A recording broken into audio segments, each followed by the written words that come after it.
What is going on, guys? Welcome back to Rangers Central. And today we are going to be doing our 2023-24 season recap. If you're here for playoff talk, we'll talk a bit about it at the end, but most of that's going to be Friday. Today we're going to do player gradings.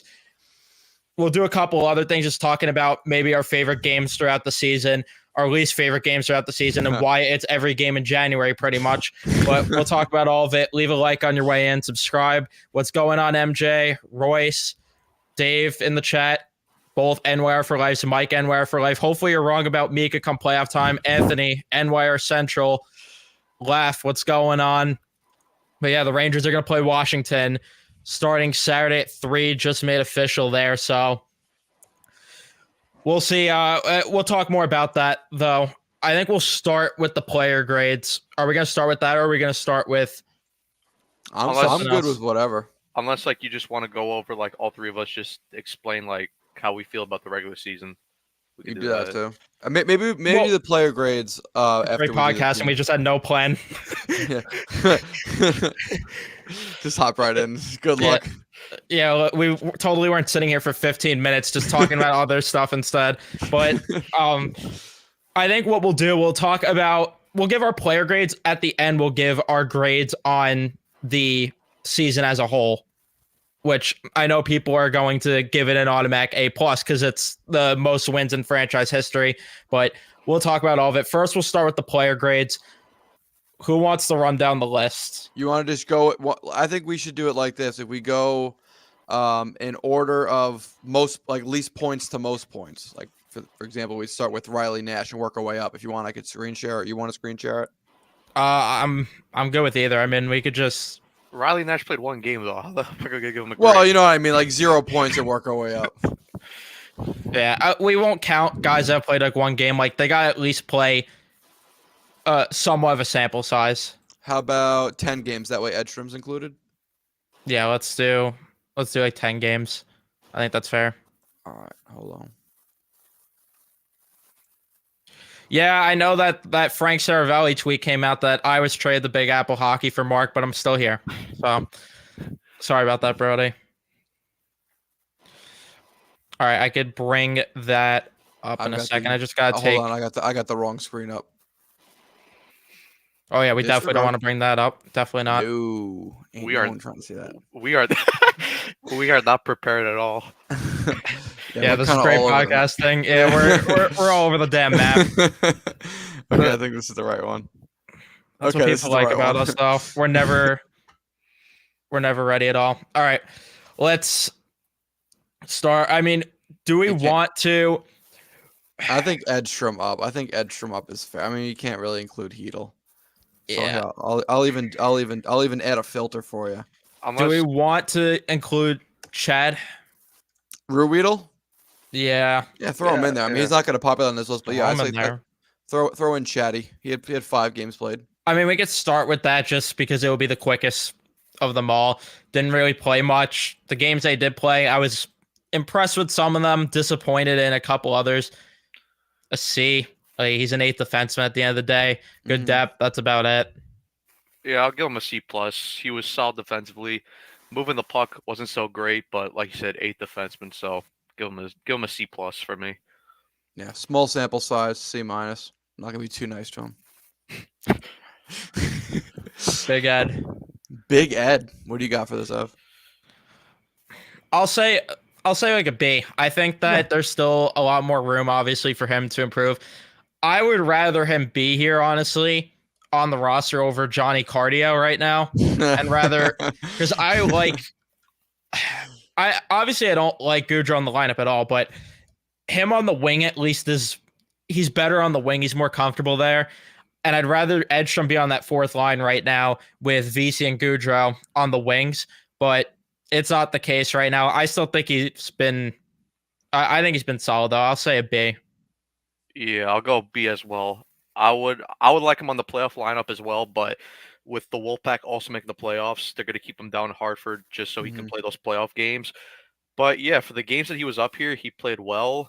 And I mean, look, he's got to be one of the only guys in NHL history to score his first NHL goal before getting his rookie lap, right? Yep. I think it's only.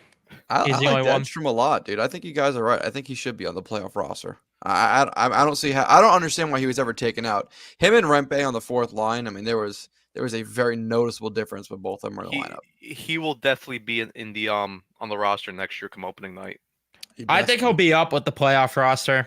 I think he's got to be a black ace at the very least for this team. Like, how could anybody argue against it? We talked about it on Phil's stream too, that like if they need more physicality in the lineup, they're gonna turn to Edstrom and Rempe, and you have those two on the fourth line. It's gonna be hell. And I would say that if Phil Petel's ready to go, this is never gonna happen. But I would love to see somehow them put Hedel on the third line and go with Wenberg there. Yeah, you could keep Wenberg there. Let Hedel play the wing and then Kakko on the right. Imagine a line with Rempe, Edstrom, and Cooley up there. Imagine this fourth line. I would be bricked up. It's not going to happen. Dude. It's pivot, but the forechecking on that line. Oh my god. Yeah. Dude, that would be ridiculous. I think next year we get that line at one point, though. Yeah. Next year, I'll say it. Did you give your grade though for? Yeah, I'll slap a B on him. I'll give him the old B. B. I think B's fair. Rempe's gonna be. This is a tough grade, honestly. Do it. Give it to him. Do it. Do I want to give? Yes, you do. Come on, dude. You see the Rangers record when he's in the lineup? Come on. I gotta give. I'm gonna be a little. Fuck! I'll give an A minus. A minus. Yes. Okay. I'm gonna take the leap. I'm gonna say A minus. You're right. The record with him in the lineup has been so much better. The edge that this team plays with is so much better. And the only thing is that he has to get a lot of ice time, so we don't know really how he is in terms of actual play, but I'll still say an A minus. This team has had a set of balls that they have not had in a very long time, and he has changed it. He set the tone. I think it's been a lot better too with him not chasing, looking for fights, where every game it started to get a little obnoxious with him fighting every single game. Now he's doing it when it's necessary, still playing physical. I'll go with an A minus. This kid's the next Brian Boyle for this team. I'm gonna say it. Okay. I'm gonna say it. I'm with it. I was gonna not a center though, sadly. I was gonna say B minus, but I'll give him an A minus. Yes. He, like you said, he's played very well, and the record speaks for itself. Whenever he's in the lineup, the Rangers play a lot better, and you notice it right from the get go. When that line goes on and he's on it, the forechecking there's such a big difference in the forechecking, and I hope he's on the playoff roster come game one. I know Lavi, like sometimes he does hold them out or he limits his ice time late in games, so we have to see how that goes. But I do like him so far, and I think as his career grows and later on down the line of his career, he'll be a very effective bottom six player for this team. Fair. I'm gonna give him an A minus for his individual accomplishments and play, but for his impact on the team, I'm giving him an A triple plus.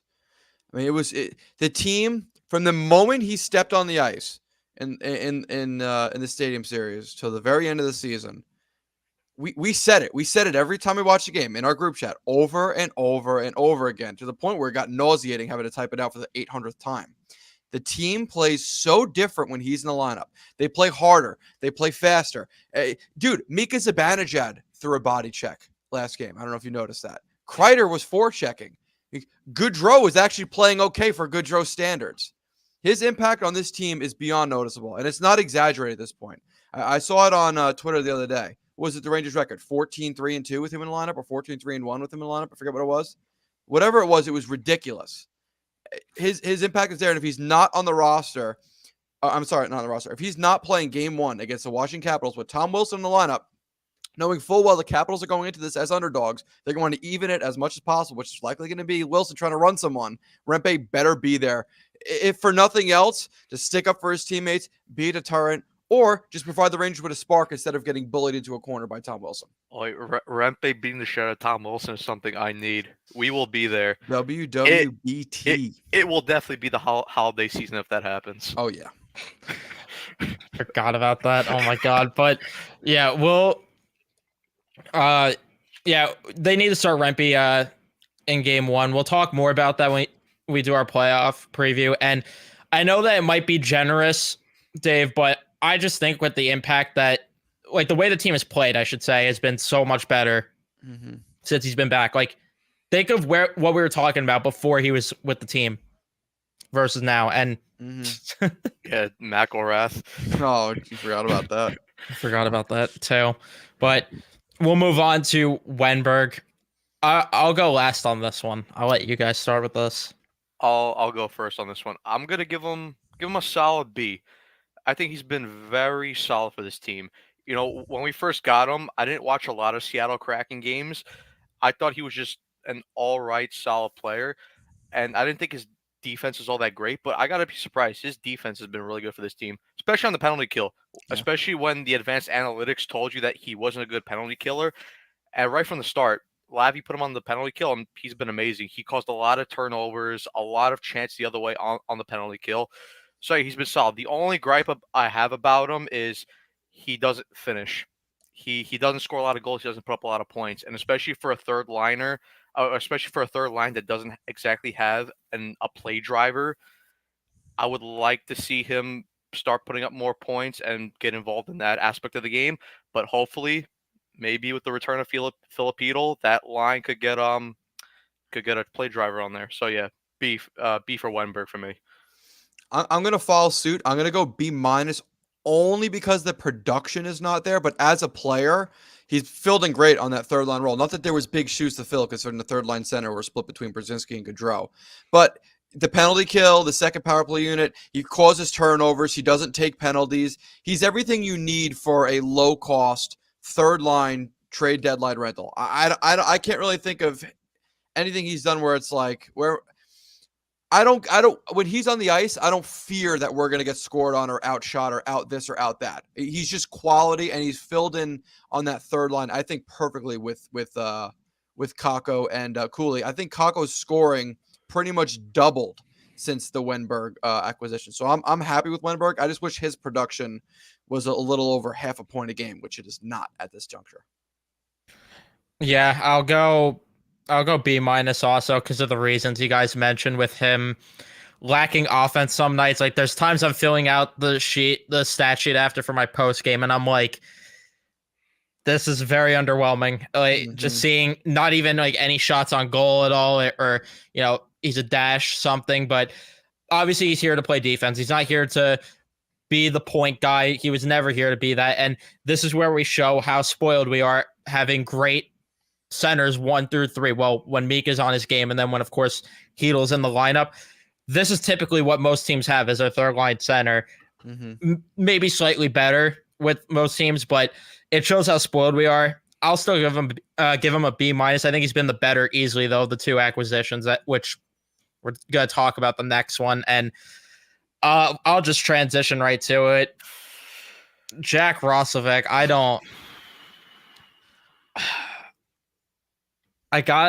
I'll say, just because of the first 2 weeks, I'll say a D. I'll give him a hard D on that one because I couldn't even say it with a straight face. I'll give him a hard D though on that one because the first 2 weeks we saw him play with a jump in his game. There was good forechecking, and you notice a difference in the way that first line played in terms of their speed. Even even Kreider and Zibanejad were starting to play with a little more jump in their game. That kind of fizzled out, and he also fizzled out with his play. And I just feel he's way too much of a passenger to be on that first line, which was always my issue with getting a guy like Roslovic. And that's why when people said, oh, well, you know, maybe they could have got Roslovic to play on the third line instead.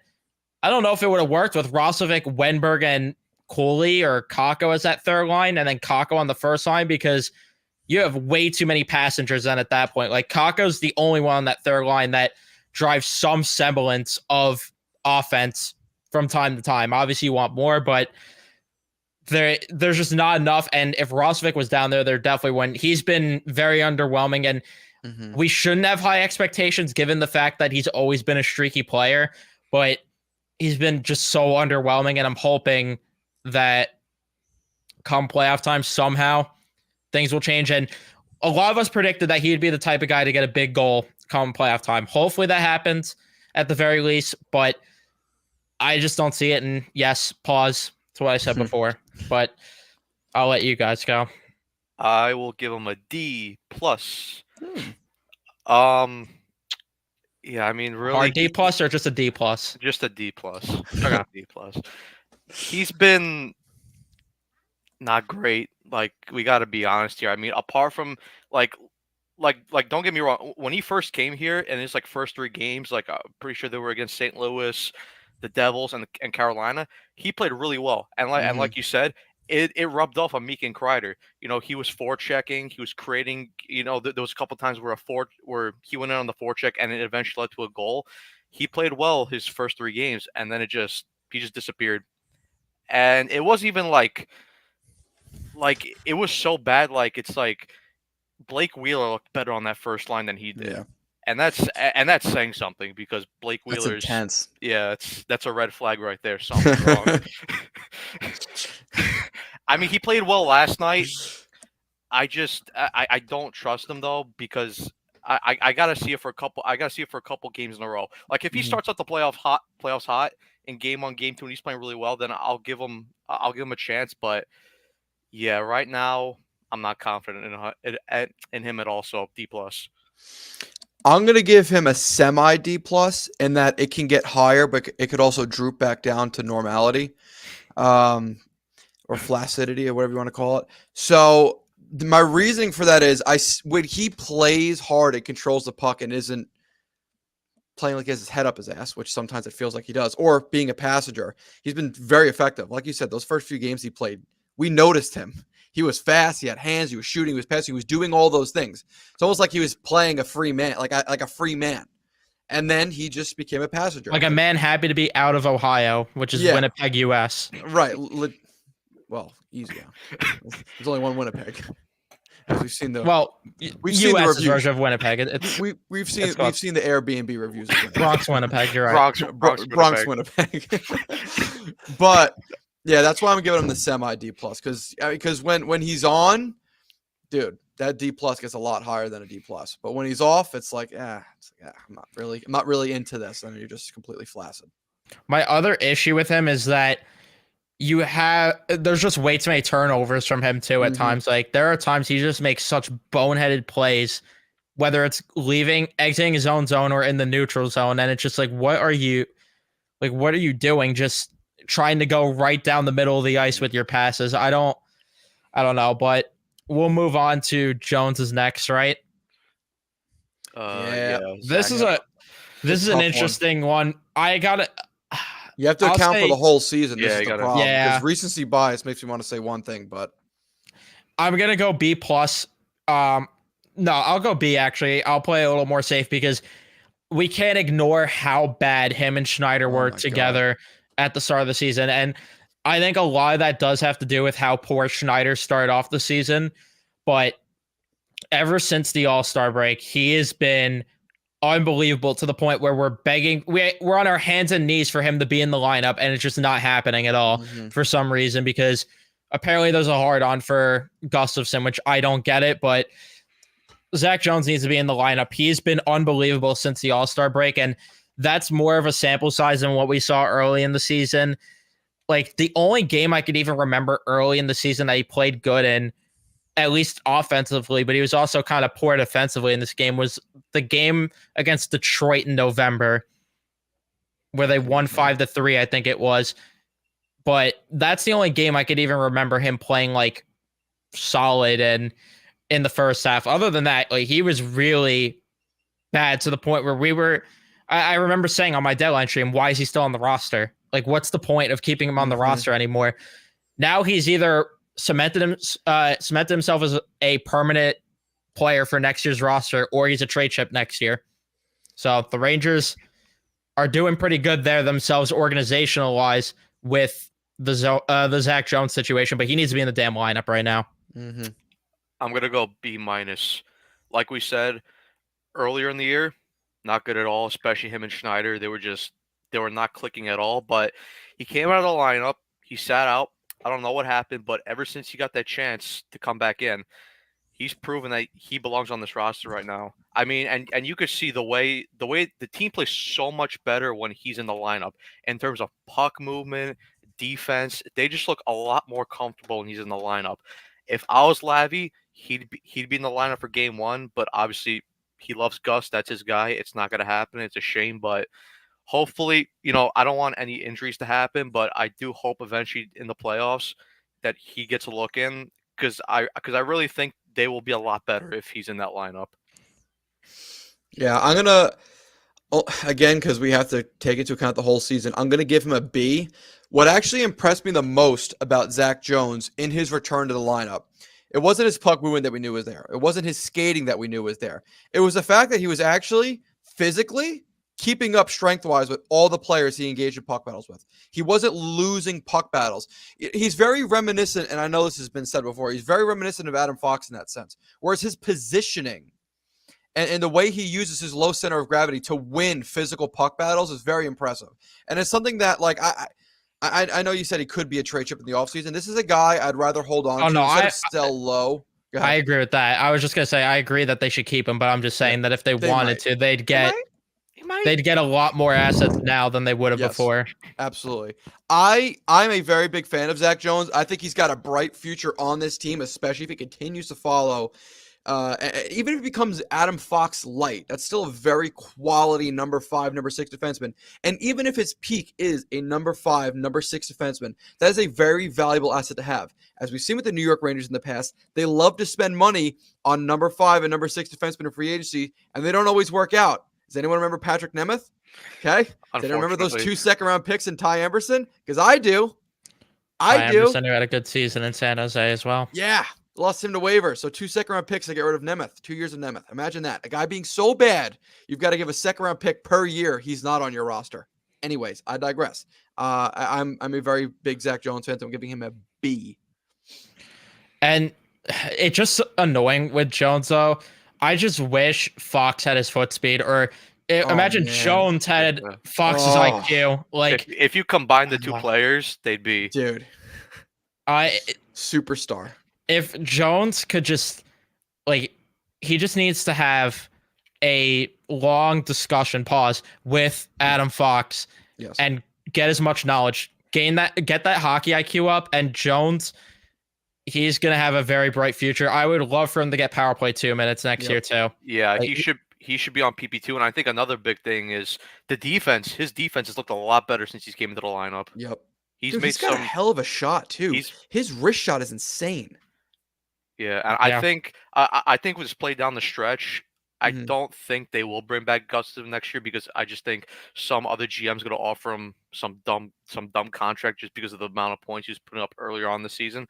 So I already think he's solidified. As long as he has a good preseason, I think he already solidified that spot for next year. Yeah. I don't know about that with Gustafsson just because last offseason he didn't get much for a high point season, but it could happen. It could, but we'll move on. Tyler Pitlick. I'm gonna say this right now. We should have known. It was such a red flag right there when you load up his hockey reference page and you see he's played for like half the league. Yeah, that was a problem. He shouldn't have even been signed. I know they were bargain bin shopping, but just looking at how many guys that we were begging for them to sign that signed for either cheaper or a little bit more that had way more. Danton Heinen. Just looking at all these guys that we suggested this offseason that they could have gotten, they went with a guy like Tyler Pitlick.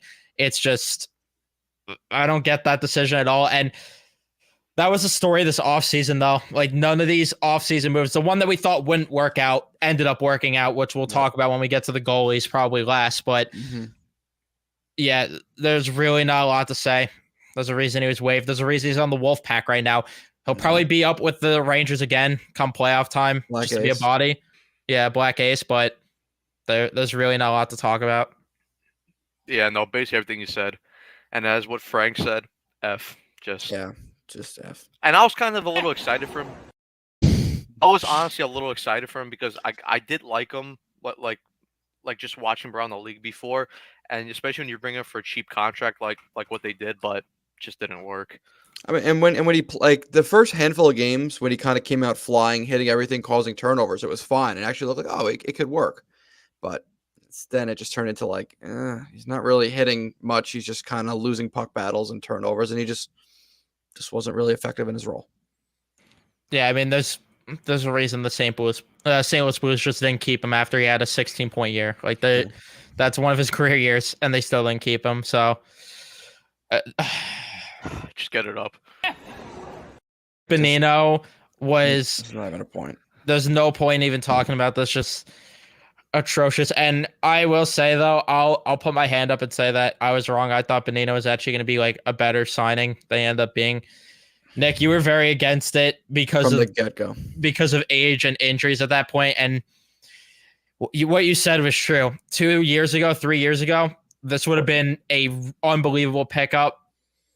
Now, and I don't know who he thought he was that he decided to have his contract terminated instead of just going to Hartford. I don't know who he thought he was, but like no one wanted you for free on the lowest AAV you could possibly get. What is someone going to turn around and sign you after the fact? You can't make any less money than he was. So I'm not really sure what his thought process was there.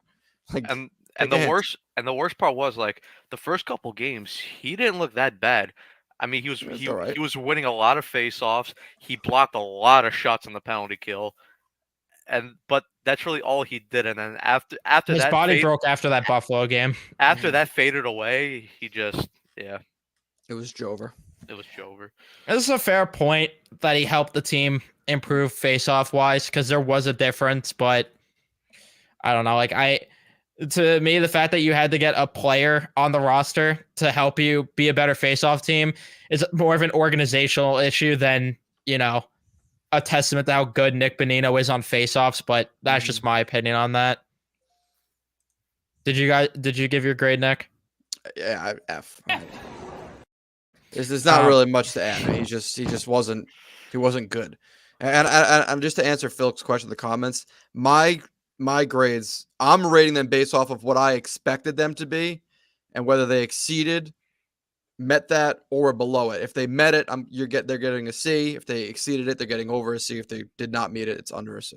That's the way I'm doing. I don't know how you guys are doing it, but wait, who? What comment are you reading? Phil. He asked what is the rating scale, and that's just how I was doing it. Like to me, if a player met expectations, didn't exceed or go over or under, I'm like, yeah, he's. Bro's confused. Mike NY for life isn't Philk. Oh, that's not Philk? No. It's just Philk read his comment about Mika being dog shit. Oh, and he said, yeah, Mike NY for life is right, and then proceeded to go on and say, been dog shit. About to manage that, so. Well, never mind. Well, to answer your comment, Mike MYR for life, that's what I was referring. That's the way I'm grading it. I don't know how you guys are, but Blake Wheeler. No. Well, I'll go last because. D minus, like. Yeah. Like, there's not really much to say about Blake Wheeler. Like, he's good, a good NHL player in his heyday, but he was just washed when he came here. And I was first a little excited about the signing just because of the $800K, but it didn't work out. And hopefully his leg's all right. Hopefully he does recover, but I don't see him playing the NHL at this point anymore. Yeah, I'm gonna go. I'll go D minus 2. I hate that I even talked myself into the signing because before they signed him, I was not on board with getting Wheeler. And then when I saw it was $800K, I'm like, all right, you get a guy who had 50 points for $800K. Why not? But then we realized why he only got $800K and no other team in the league wanted to offer him more. And it's clear that he was a passenger of guys like Kyle Connor and Mark Scheifele in years prior because, I mean, you could put me next to those two and I'll probably get like 20 points playing with them. But yeah, it's just, I hope that he recovers fine. And I hope that he does get to play. Not that I want him back on the Rangers, but go back to Winnipeg. Like, Go have a farewell tour there. But yeah, I gotta go D minus. There's really not a lot to talk about.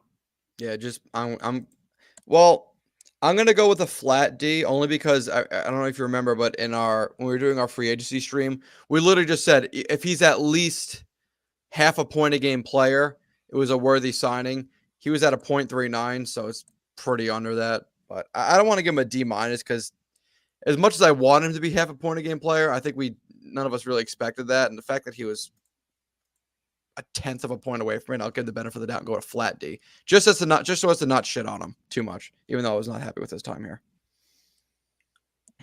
Yeah, I mean, at the end of the day, he put up a couple points, but yeah, he gave one memorable GIF, and that's about it. Yeah, that's his biggest contribution. Johnny Brodzinski. Oh man, Broad sanity, could you call him? Because that 2 weeks of that third line where we thought it was something special. Outside of that, you're starting to see why the guy is an AHL player. Mm-hmm. Over 50% in the dot though. We'll take that. I'll give him credit. I'll give him a C. Yeah. When C he first for me. When he first came up here, he looked all right. I always said though, Johnny Brodzinski he's like at his max, he's an AHL star and he's a fourth line NHL player. And when he first came up, and even those 2 weeks where that third line looked really good, he was playing really well. But I always said, if you're gonna rely on him, especially when he was on that third line for a while, when you're gonna rely on him for big third line minutes over a long period of time, the cracks will show eventually, and they did. But I'll give him a C just to be fair. Yeah, I'm going C minus. I don't really have a lot to say. There was a 2-3 week stretch, like I said, where that third line looked like it was the greatest thing ever, and we were like, oh my god, let's go. They extended him, and we were all horned up over that and thinking that the Rangers found their next third line, and we're like, they don't need to get a center now at the deadline. And then they shortly realized they had to. It is what it is with Brodzinski. He's a body, and he's better than what Pitlick and Bonino were, so C minus. Look, he's not a bad body to have. No, he's not. No, he's like he's a fine rotational forward. This is better than having Bonino and Pitlick, like I mentioned. Yeah. So C minus for that reason. I'm gonna go C plus only because what our expectations were of him going into the season, which was maybe 5 or 6 games, play, don't get hurt, and go back down to the minors against. Almost scoring 20 points in the NHL, which 0.1%, 0.01% of the population of the globe could say. Right? I'm trying to give him credit where I can here. He exceeded what his expectations were. To grade him as an NHL player, yeah, you're giving him a C minus or a D plus. But for me, to where his expectations were, to the role he filled for the time that he was in that role, I'll give him a C plus. I'll give him the benefit of the doubt because he exceeded what I expected of him. He didn't do it above and beyond. He just exceeded the minimal expectations I had. Yeah, that's fair. Now we got probably the most controversial one of the entire list, Kaapo Kakko. This is a really hard. This is a tough one. I don't even know if I want to do this. This is a really tough one, dude. I'd give him a C, just because he didn't. I thought he was going to break out this year, didn't live up to it. Obviously, he had that bad leg injury. He came back from it, and he's been okay. The only problem is he just hasn't taken that next big step. Right. Yeah, that's the big issue. Yeah, I gotta go C minus simply because of the expectations, like you mentioned, especially that preseason. We thought we were to the point where we were so convinced Kakko was the truth and that Lafreniere was the one that was going to be parted with after the season. And it couldn't have been any more the ass opposite of what happened. And I want to start seeing him get to the middle of the ice more and shoot the puck. That's what's missing from him, and actually utilizing the puck possession to set up his teammates. I know he did get a little unlucky with the fact that he was put in a situation where Meek and Kreider just were simply dog shit when he was on the line with scoring, and because Kako did a good job opening the ice at times for them. It's just those two were not netting the puck at 5v5 at all. Like Mika just was not scoring at 5v5. And he kind of had an unfortunate situation there where maybe we are looking at him differently. And if those two actually played up to par a little more, maybe we're sitting here talking about Kako being more of a 30-point player. And it's like, all right, well, you still want more from a number 2 pick, but at least it's like you look at the point totals and it's not as bad. But there are times too where it's like he's afraid to go on the boards and win a board battle. There are times where, like I said, he's just too scared to go to the middle of the ice. And I don't know if it's a thing where he's had a couple of injuries and that leg injury did scare him a bit. But, you know, like there are just times where he does look soft out there. And I just wish he was a little more dynamic. But for what he is, and at this point, I'm accepting that this is going to be a poor man's Jesper Foss situation. C-. That's fair. I'm going to go with against expectations, production-wise. This too. He takes a lot of penalties lately. Yeah. I'm a very big Kako fan. I feel like I'm a Kako defender. In Big his Kako role, defender. and you know, here a cock defender. Here's what I'm going to give you, right? Against expectations, he's going to get a D+. However, in the role that he's filling right now as a third liner, responsible defensively, moves the puck well, might not show up on the scoreboard, but is doing all the little things well, I'll give him a B+ as a third line right winger. However, against his expectations he had going into this season from all of us, I'm giving him a D+. Again, I love him in the role he's in because I think he's excelling in the role he's in. I think he's playing great. I wish he would score more, but at least he's doing the little things, and he's a net positive when he's on the ice. It's not like, oh, God, here we go again, and praying he does something right. He's doing good things every shift.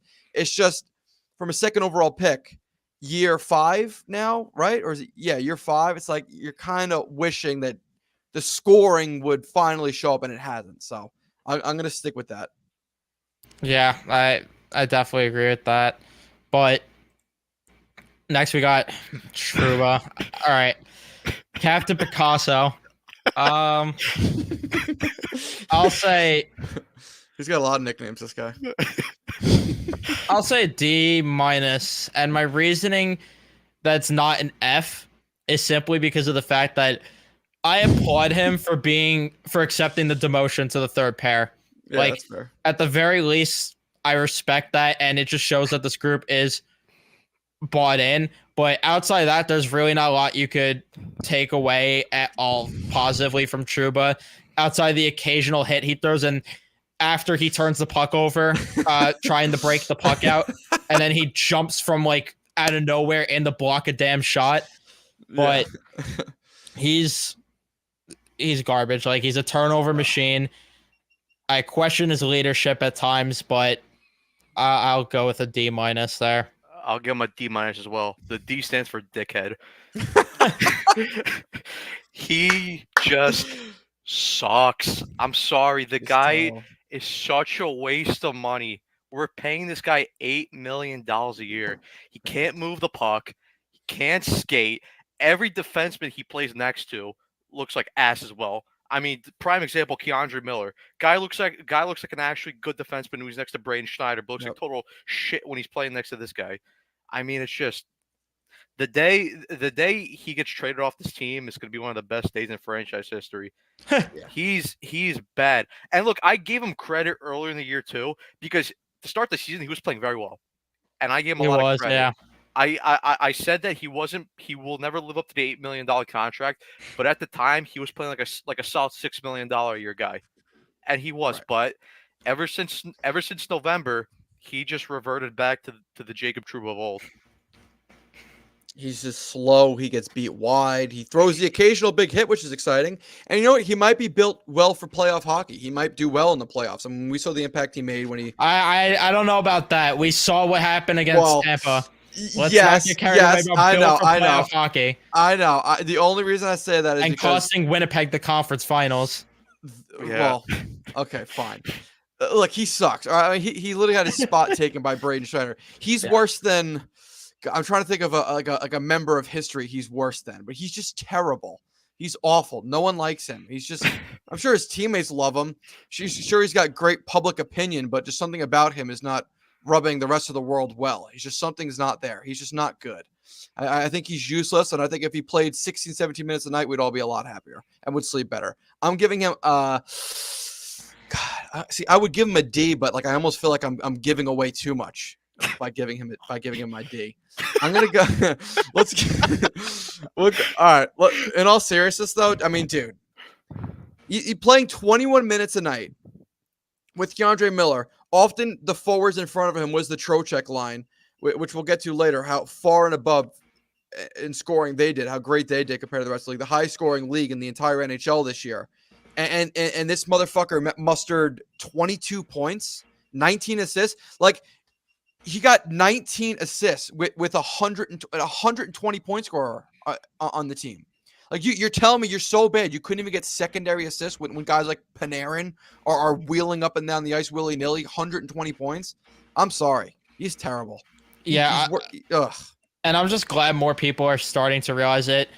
But still, the get off my lawn crowd's not going to be happy hearing this part of the stream at all. I'm sure there's going to be a lot of comments. And I would argue Trouba's best hockey as a Ranger was when Jacques Martin was the defensive coach. That's when I would argue it. And yeah, I like the paint. Dude, get the fuck out of here. That's what's even so much more cringy is that even as a person off the ice, it's like, what are you? You're a fucking lizard person. He's not even normal. He's just not even a normal dude. He's weird. He's just a robot. Dude, he literally is. Like, I don't know. He just throws his body into canvases. It's like, congratulations, you splattered paint on a fucking canvas. You're not an artist, dude. You're an NHL that shouldn't be making $8 million a year. That is. Just shut the fuck up and be that much. Don't make it worse than you already are. We've seen enough of you. We need to see your shitty paint, too. You know what? Laugh. Hold on. I'm beginning to think that lady has a point. Seriously, fuck Trouba. You know what? F- for Trouba for not going on Podcast Girls podcast. How dare him ignore it? She had to cut up Rangers shirts for that. You know how much courage that takes to cut up Rangers merch? And Jacob Trouba's the reason for that. Yeah. I don't appreciate you. $35 NHL store shirts. I don't appreciate you saying my painting's not good. You know, as long as you go in having a good attitude, you know, anything's good. God. Hey, and another thing, I got fucking clowned on Twitter for saying that the defense would be a lot worse when he came back. And it's exactly what happened. Guess who was right? You're not wrong. The dude's not wrong, but I hate to say it. I'm on her side. Trouba sucks. Just for that part, the fact that Trouba sucks, nothing else. Trouba, come on the podcast. We'd love to have you. No. I'll cut up shirts for him not to come on the podcast. Well, he'll come on the podcast because we have a different set of genitalia. So apparently that's apparently that's what it is. Adam Fox. We'll move on. I want to go last with this one. I'll give him an A-. Fox. Look, Fox has been solid. I mean, he started off well. He missed those 10 games after the knee hit with Sebastian Aho. Then when he came back, he looked shaky. He definitely had to take some time to recover and get back into full game speed. But ever since then, he's looked fine. I mean, he does have the occasional bad game where it's just he doesn't look like he's interested at all. But he's an elite defenseman, arguably the best defenseman in the league. A-. I'm with that. I just need to pull this up real quick just to verify. So Adam Fox is the first defenseman in, let's see, how many years has it been? Since last defenseman to score at least 17 goals in a season was Brian Leetch in 1998, and he scored 17 goals this year. I'm giving Adam Fox. I'm gonna give him a flat A. The dude, for the first time in his career, was over a point a game. Was a point a game or higher. He was a point per game defenseman. 17 goals, 56 assists. I mean, he's an elite number one defenseman. I know we don't like it. We all wish he was a better skater, this, that, and the other thing. But I mean, I'd be hard pressed to complain about a point a game defenseman. I mean, that's the big thing is we wish he was a better skater. But I mean, dude, the head fakes, the clean breakouts, he doesn't turn over a lot. Just the things that he does on a nightly basis is bizarre. And I don't ever want to come up as someone that's not appreciating what's right in front of us, considering that we've seen Rangers defensemen in history. At least as I started watching the Rangers. Guys that we thought would be number one defenseman. Like, this is the first time we actually have a legit number one defenseman. I didn't see the days of Brian Leetch, right? So I can't speak on Brian Leetch yet. But since I started watching the Rangers consistently and knew what I was watching was probably around 2008 with Joggers last year. I can tell you right now, the Rangers have not had a defenseman anywhere close to the level Adam Fox is at right now. Not even close. Ryan McDonough might be the closest at McDonough's best season. And McDonough's best season was what? 43 points. Was maybe a top 20 defenseman in the league, whereas Adam Fox is arguably a top 3 defenseman in the league. Exactly. Yeah. I'm sorry. He's above and beyond, and I don't ever want to come off as unappreciative. You know what? I've been saying this before, but I'll defend Fox on his skating. He's not a bad skater. I think he's a good skater in his own unique way. Yes. He's not the quick, agile guy Yes. like a Cale Makar or Quinn Hughes, but he's very shifty. He's very elusive. He's good like that in his own way. Yeah. That's fair. Although I don't get why he doesn't have, like, I don't know why his foot speed is the way it is with his build. Like, you would think he would be quicker, or at least a little, but I'll go with an A. The only reason that I'm going to go with an A versus an A plus is simply because of the fact that there are times every now and then where he'll just throw his arms up after getting beat on plays. Yeah. And it does make me want to throw something at my TV. But outside of that, yeah, it's hard to complain. It's annoying how underrated he is throughout the league. Like, every single fan base just overlooks Adam Fox. Like, you have people trying to claim Noah Dobson's better than him. Get out of here with that shit. Take a walk. Take a fucking walk. Take a fucking hike. You're out of your mind. You're out of your fucking mind. Dougie Hamilton, get out of here with that shit. Christ almighty. Not even the same stratosphere. Yeah, no. And yeah, his IQ makes him slow the game down. You're right with that. But you could argue he's the most cerebral player in the NHL. You could there's a legitimate argument for that. Yeah, that's fair. Eric Gustafsson. I gotta give 2 grades here because honestly, the first half and second half are 2 different players to the point where I can't even give 1 grade. First half, Gustafsson, B plus. I would say maybe even A minus. He was dynamic in terms of his offensive ability, carrying the puck up the ice, moving the puck up the ice well, solid defensively too, which was very surprising considering the fact that, you know, looking at his metrics year in and year out, he's been somebody that's strictly been pure offense and is a tire fire in his own end. But he surprised me in the first half. And even when Fox was out with that injury, like, he stepped up and played a big role. Lately, though, I don't know if Jacob Trouba poisoned him or something or what, but with the turnover machine, I don't know what happened there, but all of a sudden Gustafsson started to become a lot more dumb with moving the puck up the ice. Like, there's no way around it.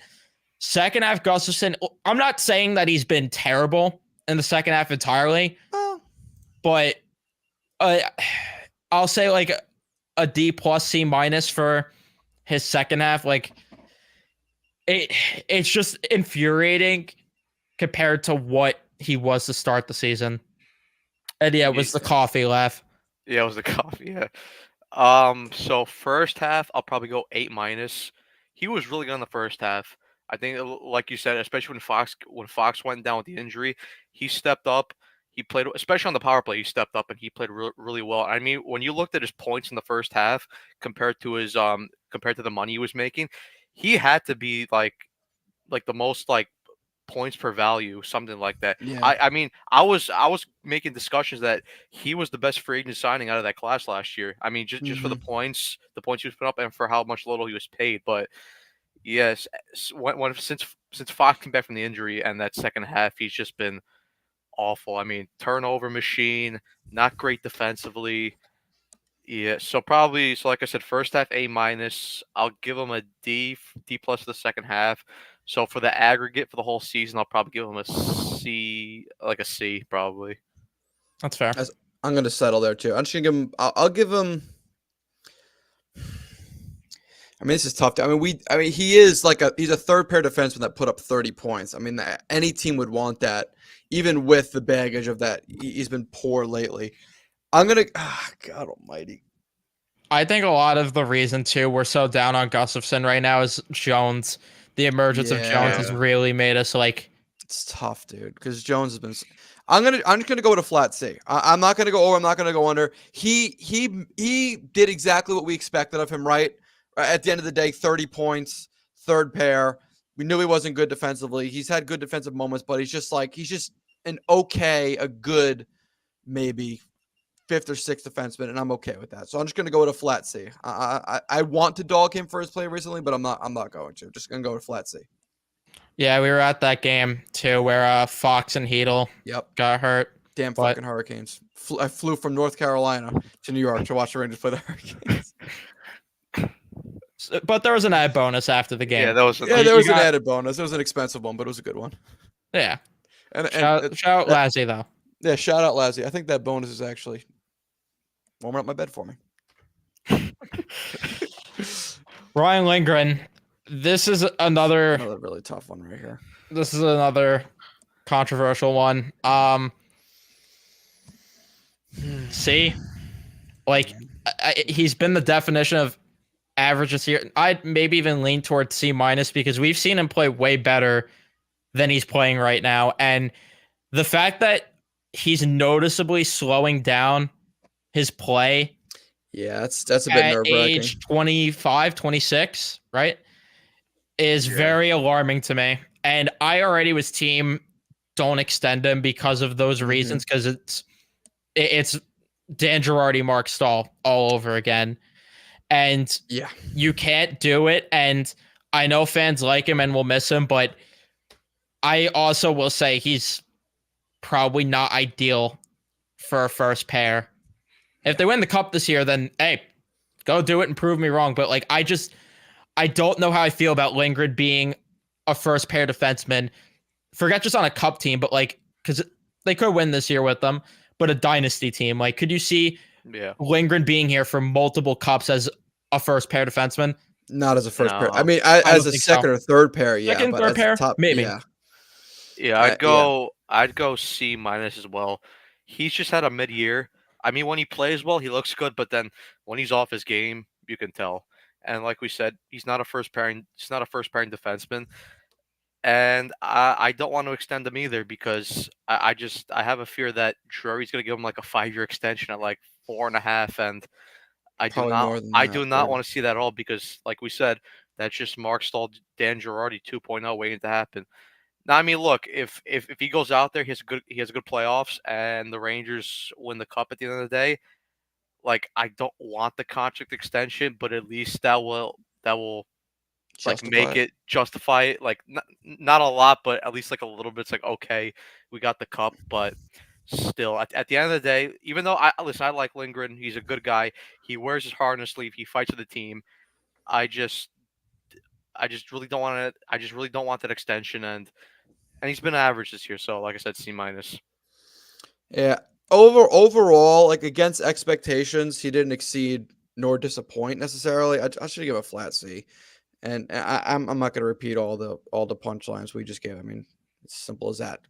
At the right price, at the right minutes, yeah, it'd be great to have him around. But this has Stahl Girardi written all over it, and he's already showing signs of breaking down. I give the guy credit more than any other player in the league. That guy is used and abused. He takes a beating night in and out. He's always fucking hurt and always comes back. I'm convinced that he's part bionic. I mean, it's borderline ridiculous what he goes through and comes back. But at a young age, he's what, 25, 26? Is he 26 yet?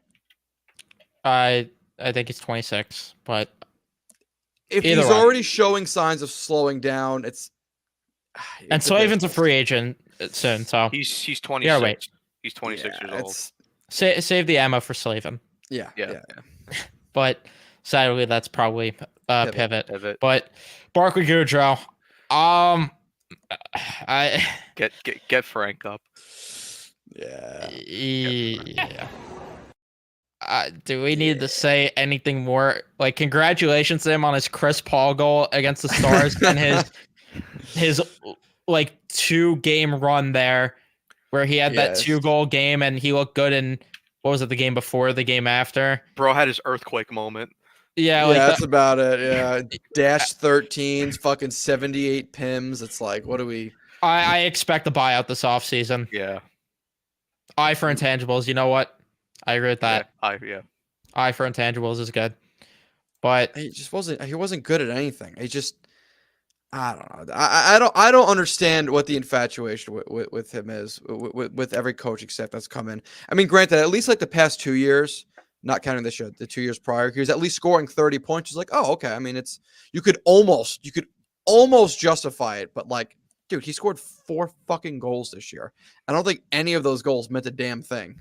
So it's like, what are we doing here? This guy's making more money than Frank Vetrano. Not to beat a dead horse, but making more money than Frank Vetrano, amongst other players who are significantly better than him. I agree to an extent because I just simply think the team in general plays better with Rempe in the lineup. Yes, So 1,000,000%. I don't know if that's really just, Rempe making that line better, or just more the fact that the team in general plays with an edge with them out there. But yeah, we'll move on to the Kit Kat legend, Jimmy VC. Jimmy. This is gonna be unpopular. Be nice. This is gonna be very unpopular.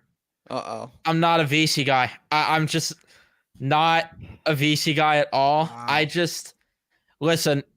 Wow. It's hard to look at the points, pause, and say that he's been underwhelming because 26 points is great, but how many of those were in the first half of the season? Like how long I feel like he's been sitting at 13 goals for months now. Could somebody, I'm going to look at the game logs right now. I'm going to look at the last time he scored a goal. And I know that he's on the 4th line, which all that you're not expecting him. Yeah, his last goal was March 9th. And then outside that, the one before that was February 12th. Oh, God. He has 2 goals since February 9th. Yeah, but think about it. If he scored on half of his breakaways, he might have had 100 goals this year. I don't think he scored in a single one. Yeah, and if I had wheels, I would be a bike. So I don't know what to tell you. You said it a lot cleaner than I would have. I just think that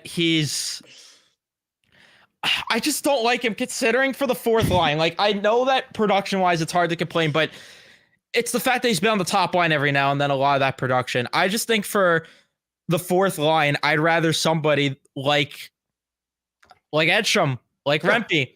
I like Cooley more, and he's not as responsible in his own end, I feel like, as last year. Like, I feel like last year he was playing a lot better of a 2-way game. This year, I feel like he's bike upgrade comes in.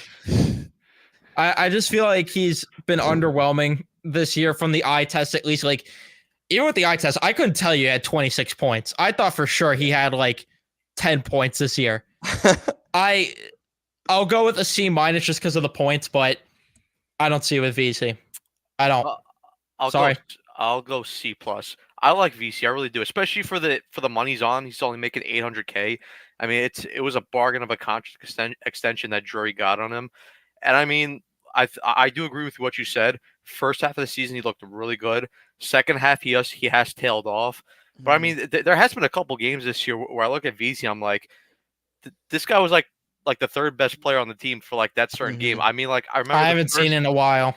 Yeah, exactly. I remember earlier on in the season, I think maybe in December, the Toronto game, he played really well in that game. And that's the thing. I mean, he's a 4th liner making 800K because it's like you watch him. Some games he looks really good, but then there's some games where it's like, I mean, what was the one game a couple weeks ago the Rangers played, and he had the puck on the goal line, and instead of just moving it, he decides to shoot for the net. It goes around the boards, and the team breaks out and then ends up scoring a goal. It's like, really? Like, seriously. And I understand that he's a role player, but if you're invisible most nights, like, you're not necessarily doing that role well. Yeah. Like, I just feel like they could do a lot better. I want to see a 4th line full of guys that are motherfuckers to play against and could also chip in offense, like Will Cooley. Like, that's the perfect example for me with that. Like, Will Cooley's my prototypical, that's what I want on my 4th line. A guy that's a pain in the ass, will chip in offense. What I think Edstrom's going to be, what got all these guys in Hartford that they have right now, what all of them I think could be. He's just a placeholder though until those guys are here. So I'm gonna go C+ against expectations, right? Because he exceeded expectations. But you guys are right. He's very very replaceable, and you're right. He's a placeholder. But we're right here on VC Street, and it feels so sweet. I love VC. Do you not? I love VC, dude. I love that he came back and actually became like a reasonably okay player. I mean, dude, compared to what he was when he left, at least he fulfills some role, and he does have good nights. He's just replaceable. That's it.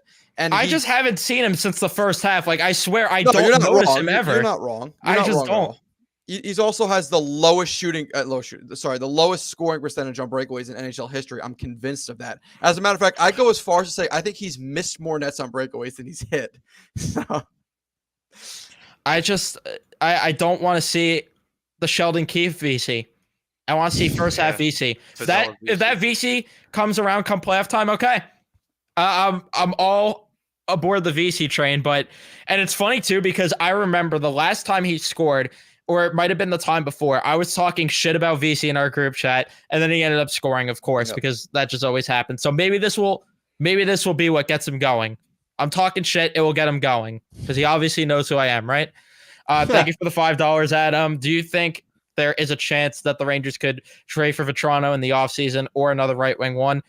I don't think so. I think they're going to either go in-house or they're going to sign a free agent. Well, here's the thing. A lot dictates on what happens this postseason. If they lose early in round one, especially, heads have to roll. Like, you cannot lose to Washington. Then you're going to see big changes regardless. But I could see them going after a guy like Marchessault. I could see them, if they could find a way to make it work for Guentzel, go after him. Or they'll go in-house with Othman or maybe Perreault at some point. I don't think Perreault yet. I'd still give him a couple more years. I think the reason I say Perreault is I could see a scenario where at the end of next year's college season, he comes over. Especially if Leonard and Smith leave. I could see it after next year, but not to start next year. I think I'd give him one more year in BC just to get the skating up again. I agree. And then I'd bring him over, like you said, at the end of the year. Worst case Ontario, he pulls a Chris Kreider and joins us for next year's playoff run if he really is that ready. Or you sign him to his ELC, he signs an ATO in Hartford and finishes his year in Hartford. I'm okay with that as well, but definitely not to start the year. Yeah, I agree with that, but I think they'll go in-house or get Nick Petan. Nick Petan's a very good in-house option. We do like Nick Petan here. We're a Nick Petan podcast. I mean, did you see his hat trick at the World Juniors? What's he been doing in Hartford? How's Nick Petan doing? I'm not dialed in on Nick Petan like I should be. He's not scoring as much in Hartford, but he's playing well. All right, he's got 6 points, 13 games. You know what? It's all right, Nick. It's all right, Nick Petan. And I get this argument that being invisible could be a good thing, but there are times he is visible, but for the wrong reasons. And my issue is with role players, I feel like they're noticeable. They should be noticeable in the fact that you're seeing them get in on the forecheck like crazy. And I don't know. I just haven't seen it with VC as much lately, but that's just my opinion. But who's next? Miller? Keandre. Yeah, Key. All right. B- or a B? Yeah, that's fair. I'll go with that.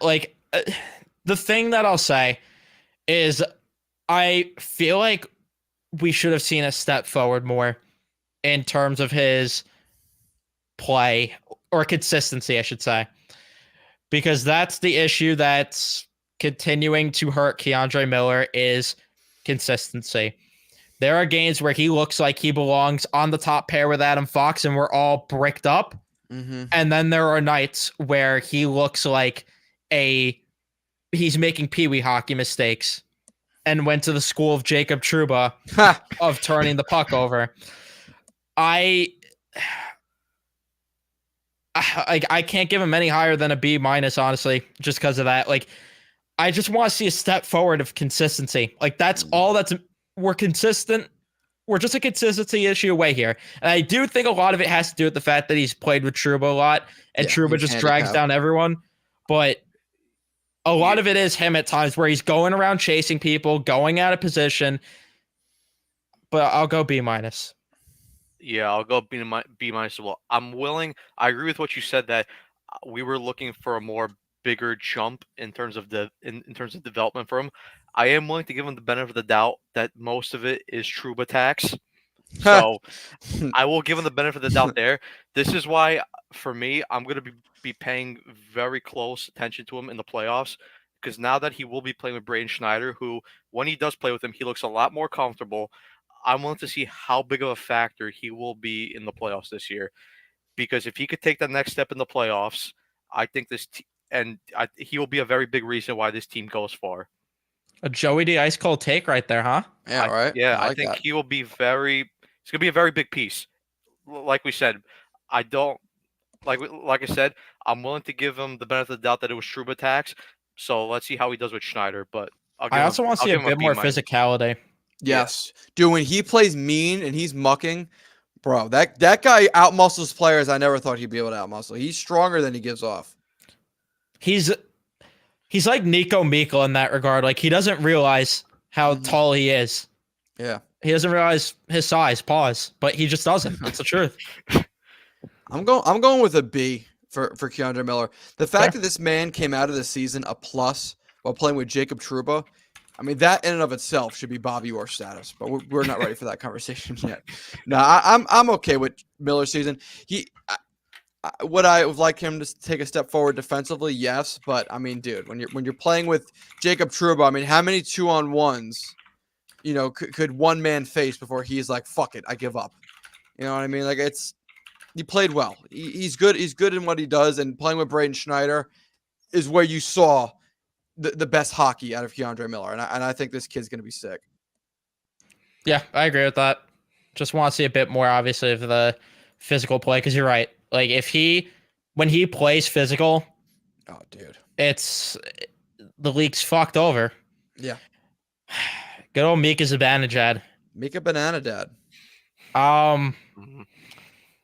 Well, this is awkward. Because I understand you look at the 72 points and it's like, how do you grade him? What I'm probably going to give, which is a C+, which number one center, 6 on the team at even strength. Yeah. That's where the issue comes in. The even strength production and his points are deceptive. And listen, I don't want to take away from the fact, because at the end of the day, he is scoring the goals on the power play. It is him doing it, but there's a lot to be said about a certain guy who's been the MVP for this team having the points that he does and helping set him up on the power play. The reason that I'm giving him a C+ is because we've seen Zibanejad before, and I'm not expecting him to ever be 2019-20 Zibanejad ever again. Like, I think that guy's gone. As long as there's delusion, there's hope, though, right? But I will say that he needs to at least start scoring goals in different ways. Yeah. And I like the jump that he's been playing with lately. If this Zibanejad lately is what they need come playoff time. And I would go as far to say the biggest issue that I think that holds Zibanejad back is it feels like he's tried to turn himself more into something that he's not, which is a guy that plays more of a defensive, responsible game. And I appreciate that, but when you're as good of a play driver as you were in 2019-20, I'm willing to sacrifice that defensive play for the offense, especially because you could just throw guys up there that will be responsible for him. Like, it's not impossible to do that. We see it right now with Panarin having Trocheck on his down the middle for him, being able to be responsible and take over for that. And I said it at one point, like, Zibanejad moving to the wing, I don't view it as a bad idea. The only issue now is that he's locked into that $8.5 million contract. I was saying this before then, where you move him to the wing when he was dynamic and that play driver that was scoring goals in different ways. And that was what made him so special, is that he wasn't just scoring from the one-time slot. He was getting to the net Look at the 5-goal game. All 5 of those goals were different.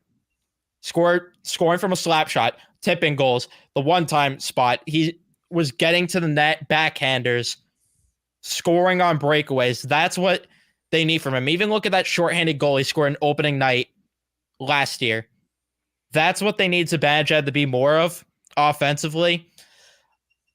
A longer tangent for Zibanejad to say C+, but it's just for your number one center, you need more offensive 5v5. It's that simple. Yeah, I agree. I'm gonna give him a C plus as well. Basically, everything you said, the 5v5 numbers gotta be a lot better. I mean, Yeah. this year he finished with 8 5v5 goals. Yeah, it's bad. That is not good. He didn't even hit double digits. This is the worst 5v5 goal result that he finished with since coming to the Rangers since 2016-17, his first year with the Rangers. That year he finished with 8 also. The only difference is this year he played 81 games. That year he only played 56 games. Oh, Maron. So he would have hit more that year. And I mean, if you just look at the drop, last year, 22-23, 16 5v5 goals. 19-20, 19 5v5 goals. It's not great. And listen, like we said, we've been very critical of him this year. But if he could start scoring in multiple ways like 19-20 Mika in the playoffs, then and look, I said before, like especially like when we were on the final buzzer with Filk, I don't think we'll ever see that Mika back, the 19-20 Mika. But if we could see any sort of resemblance to that Mika, he will be very dangerous and effective come playoff time, and they need him. And like also like you said, Evan, he's got to start scoring in multiple ways. It can't just be the one timer on the power play. It's got to be breakaways, skating into the slot, ripping a nice shot. Yeah. I do have to ask this question though, before you go, Nick. Do you think that there's a correlation with Gallant impacting how Zibanejad has played? Because after seeing the whole thing with Panarin, you have to imagine Gallant was on Zibanejad's ass too for similar things. Yeah, I could see that. I mean, I think that plays a role in it. I don't think it's in the entire thing, but I think it plays a role in it. Plays a role for sure. I could see that. I could see that being an issue. Becoming a first-time dad, right? It was his first-time dad this year. He just had his child, so I mean it could be like a Lindor thing. Remember, Lindor had his kid was terrible. The next year, came back, he was almost MVP status. So it's I'm not gonna. How about this? In his role, a C plus. Against expectations for him going into the season, C minus. Is that fair? Yeah. Right. Yeah. Fair enough. Will Cooley. I don't know. I got mixed feelings. I'll go with a B minus or a B. I like how defensively responsible he is. Like, it's very noticeable. I have never seen a winger haul ass on the back check the way Will Cooley does. Like, this guy is a motherfucker on the back check, motherfucker on the forecheck. And the only gripe that I have with Cooley is the thing that kills this team in general is sometimes he just turns the puck over too much. And there are games where he's been a little invisible and you don't see the physicality. I think a lot of it has to do with what Matt said. We talked about this at one point where this is new to him, like playing this many games, and especially at the pro level, this is something that he's not accustomed to. And at some point, you're going to notice him being like down the road, he's going to probably be an A plus because of the fact that he's a fourth liner and doing that very well. It's just for right now, I think he hit a bit of a rookie wall at some point, but still, like I'd say B. I go B minus. Look, during preseason, he 100% earned his roster spot. Yep. He was amazing in preseason, and we saw right from the beginning of the season, forechecking, getting involved. I mean, this year, 13 goals, 11 of them were at 5v5. Love that. Which is very good for a rookie bottom six player. And I brought up the point that I think that him slowing down the second half of the year, I definitely do think this is a developmental rookie wall thing, because like we said, this is his first full season up here. This is his first full season where he's playing in a very competitive playoff push season. So I think his body is not yet not yet up there so where he could play a full 82 game season at a consistent rate where he's just forechecking and getting involved. I definitely do think with now the 5 days off before game one, I do think he'll get some good rest so he could be ready for game one. But I have said before, Will Cooley is the type of guy, when you look at a cup team, he's that guy on the third line where you say, yeah, that's the guy. And hopefully this year, depending how far they go, hopefully he's that guy for this team this year.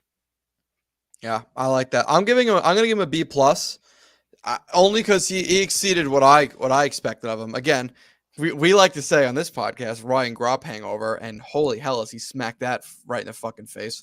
Yeah. 7th in the entire NHL in hits. 7th in the entire league. A rookie playing, how many minutes per game did Cooley play? Let's see. Playing 11 minutes a night. Was out hitting top pair defensemen.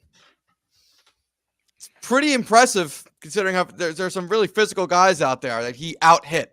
Playing 11 minutes a night as a forward on the third line. I'm infatuated with Will Cooley. I think he's got a great shot. I think he's got great hands. I think his ceiling is higher than a third line depth scoring forward. That I think he could be more than that, only because he's got a good shot. He's got good hands, and he showed signs of being a very quick skater. He's definitely like Chris Kreider light, more physical than Kreider, but maybe not as good at scoring. But regardless, I'm going with a B plus because he exceeded my expectations to become a key player on this team and someone that definitely fires his team up and is a net positive every time he puts on the Rangers jersey. Yeah. And speaking of Kreider, got him next. And I don't even. Tough one. This is another tough one because people get so mad of how critical I am of Kreider. But I swear to you, if I didn't look at the numbers or if Joe Tolson wasn't announcing every goal when I'm at a game, I would have no clue the guy scored 39 goals. It had to be the quietest 39 goals I've seen in my goddamn life. I could have told you, I would have said he scored like 25 or something like that. I'm going to play it fair because I did give Mika a C+.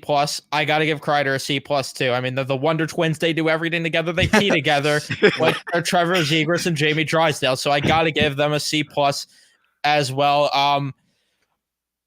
Like the issue with Kreider is always the fact that sometimes he just mails in efforts and he's just coasting out there. And sometimes it just looks like there's no interest. I like that we're seeing him show interest at the right time. And if he has a monster playoffs again, listen, as long as the Rangers make the playoffs and are winning games, mail in efforts all you want. If you win the cup and show up come playoff time, fine. Mail in efforts. I don't care anymore. But there's just way too many times where he would, and he scores his goals in one way. And the thing, this is also a little bias thing too. Nothing drives me insane more than seeing an odd man rush develop and Kreider just fires a weak shot from above the face-off dot. Like he'll just fire the net too. Either misses the net or right to the goalie's chest, and then obviously the other thing, him going off sides all the time. I mean, there's nothing beyond the meme. It's beyond the meme. It's not even true. Yeah, it's not even a meme at this point. It's honestly, it's terrible at this point. But I'll go C+ just because I gave Mika that rating. I will say he's been more noticeable on nights 5v5 than Mika, but that's really not saying much, unfortunately. But again, the way he's been playing lately, if that's the Kreider we get going forward, I will not complain. I'll give him a C+ as well. Now look, if we're gonna rate him on hugs, bro gets an A+. I mean, him and Mika would be co-fucking heart winners if it was in terms of hugs. Hugs for 60 off the charts. This is another good point that has drove me insane. The fact that Kreider's never been able to play the right side.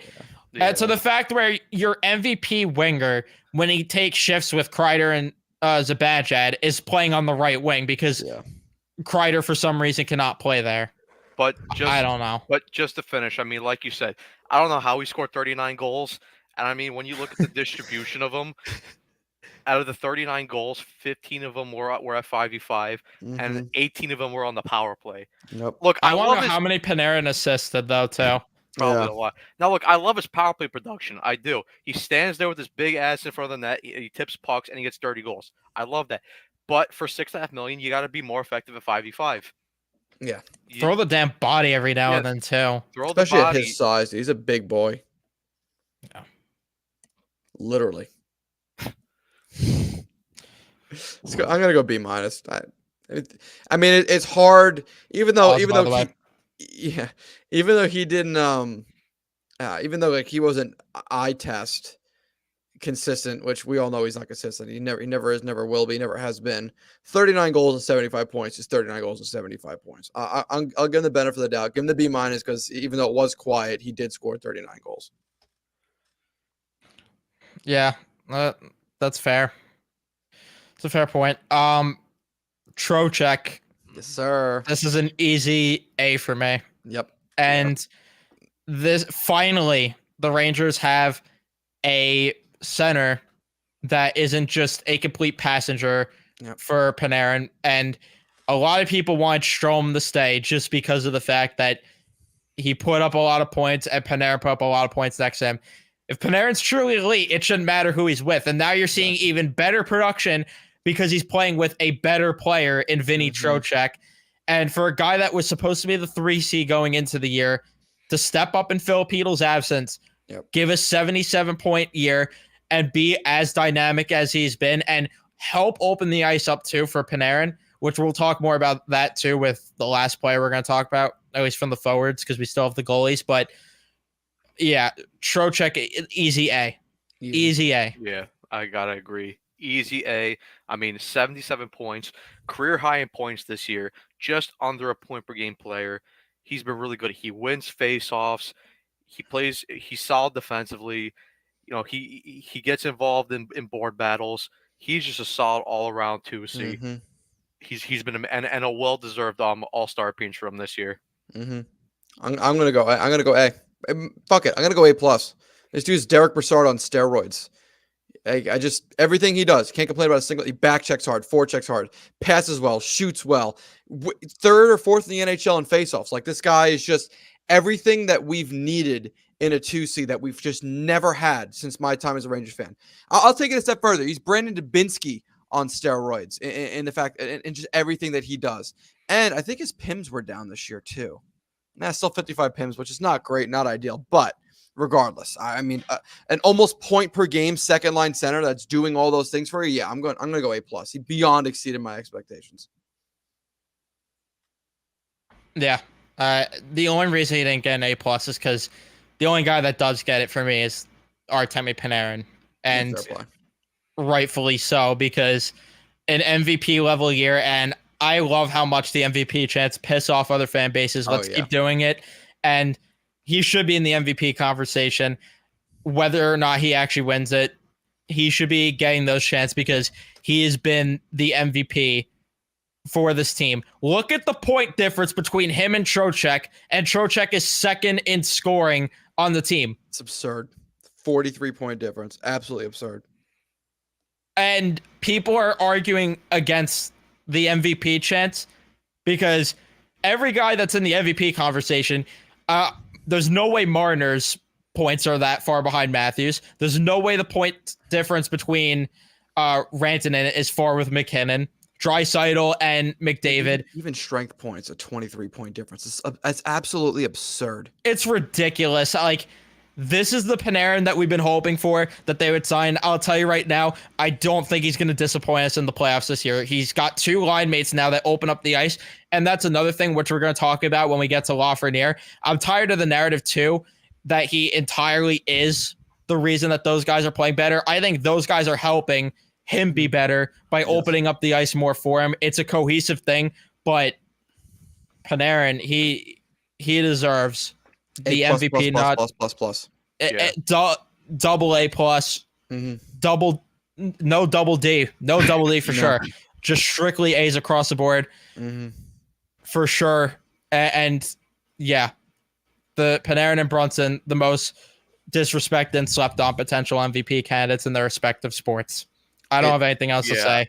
I could continue to just shake ass, but yeah. I mean, for me, A++. This guy, he should be in the Hart consideration. He's probably not going to win it just because Kucherov's had an amazing year and he's probably dragged the Lightning into a playoff spot. But Panarin's just been incredible, and he's opened up his game so much more this year. I know, like the last couple of years, whenever he's had the puck, especially on the power play, I was screaming at my TV, "Shoot, shoot, shoot! Why are you limiting yourself to just the pass?" And he still managed to take 300 shots. Yes, and he shot so much more this year. And you just look at the goal comparison. Last year he scored 29 goals. This year 49, a 20 goal increase. Insane. He's been so good, electric. I mean, like you said, there's not much more to say. He deserves the MVP chance. And to all the people going to game 1 and game 2 and every game in the playoffs at the Garden, bring those MVP chants because the guy deserves it. Loud. One little nugget of information I'd love to give you guys, Artemi Panarin.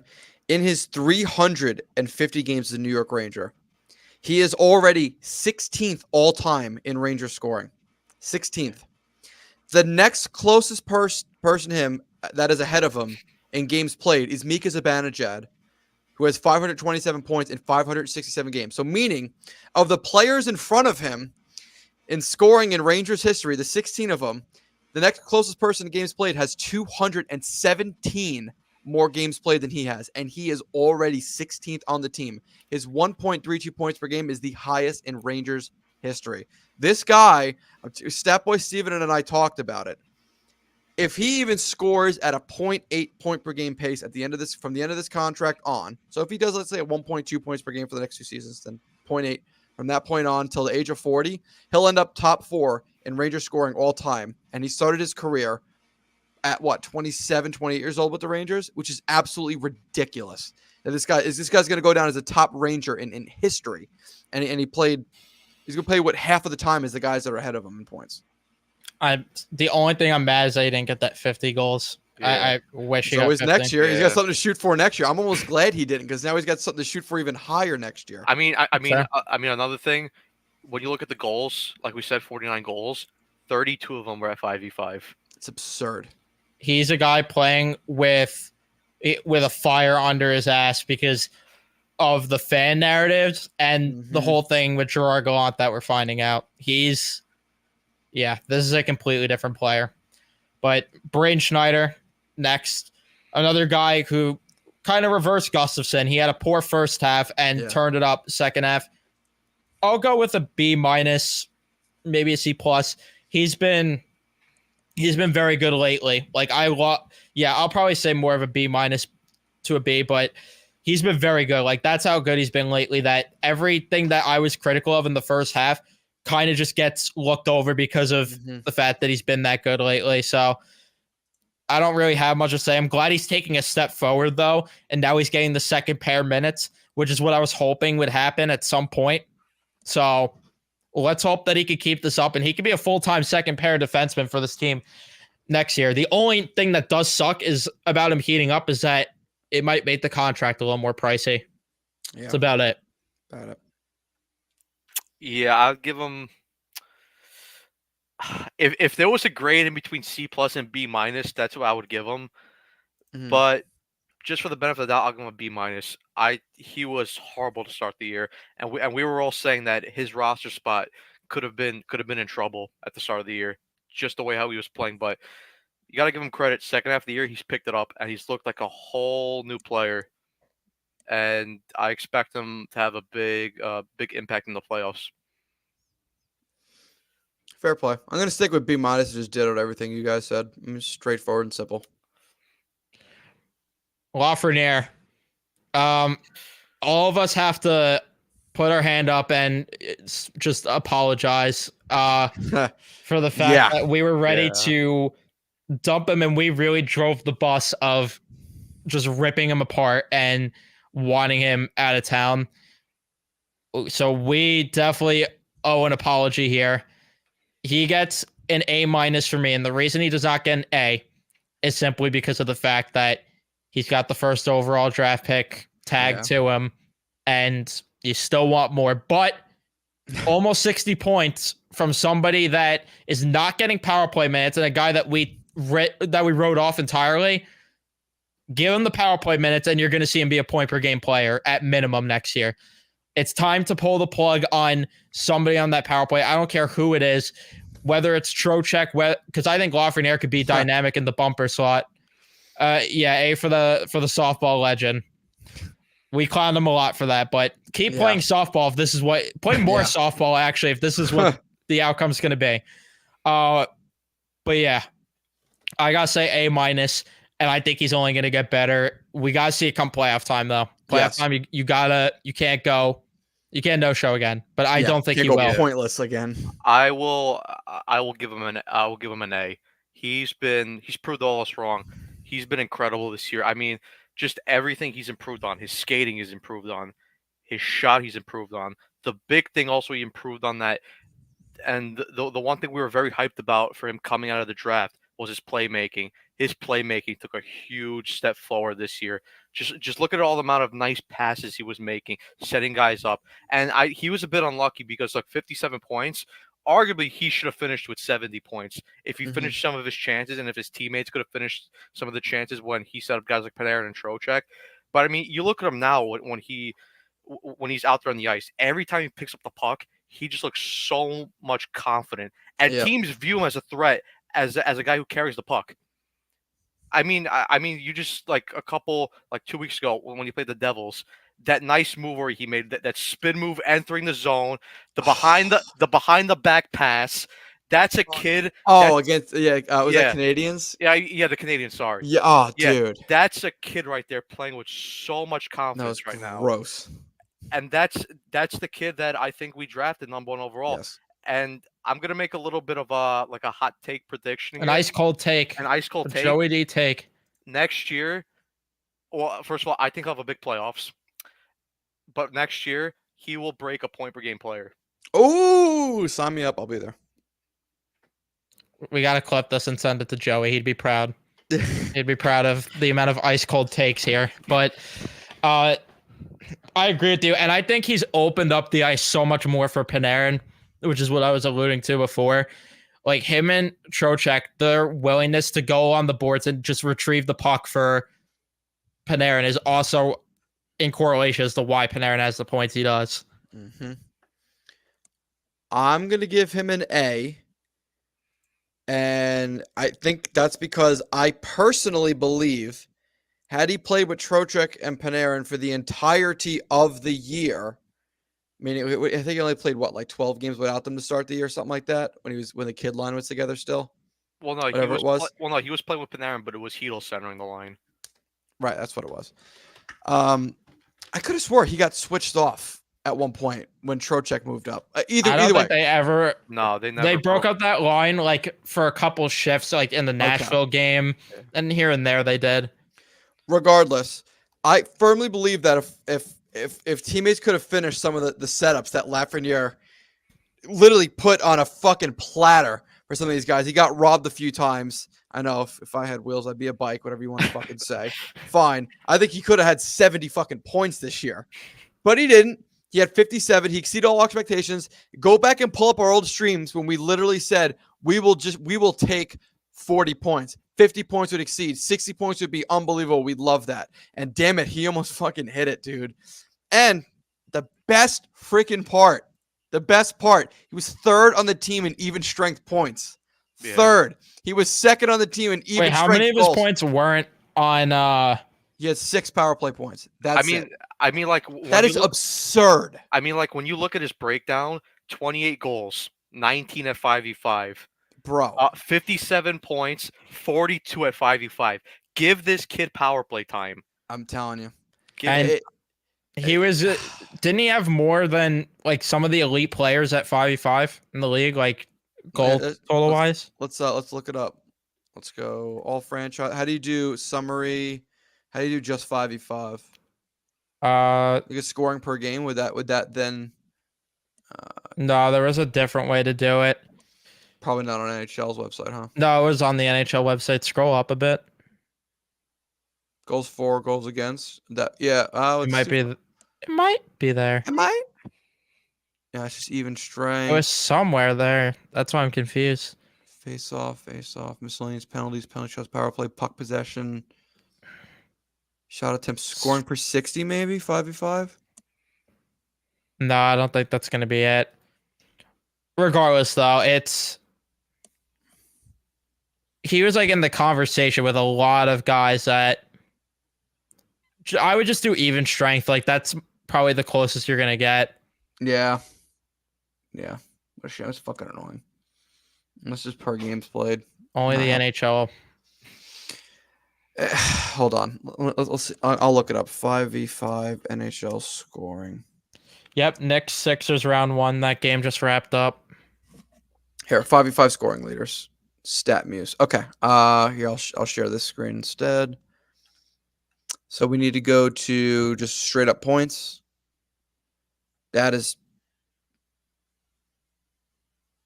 That's just that ain't right. total points. Something's wrong. 5 on, yeah. Something ain't right. Try. Yeah. It's a red flag right there. We'll just just forget it. Yeah. It is what it is.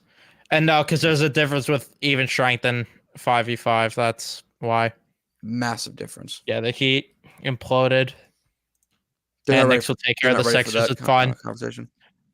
But we'll move on to the last two players, the goalies. We'll start with Igor. And with that, I'll give Igor an A-. I know he had a very rough stretch in the season, but this is why it shows we need to normalize giving guys mental resets and it not being a bad thing, because the difference between him before that mental reset and after, that was one of the many buttons that Laviolette pushed that really helped out this team. And he's one of the hottest goalies in the league right now going into the playoffs. And even though Charlie Lindgren's on the other side and he's been on fire lately himself, Igor's been up to par. Like, he was below a 900 save percentage for a while and got that up to 913. He's been, I know it's hard to give him an A- because of the slow start, but I still gotta go with that just because he's been that good. And a lot of those wins in February came because of the fact that he stole games, like that Dallas game especially. That was all Igor. Yep. Yeah, I'll give him a B. I'll give him a B plus. He definitely had that tough stretch in January where it looked like he couldn't make a save.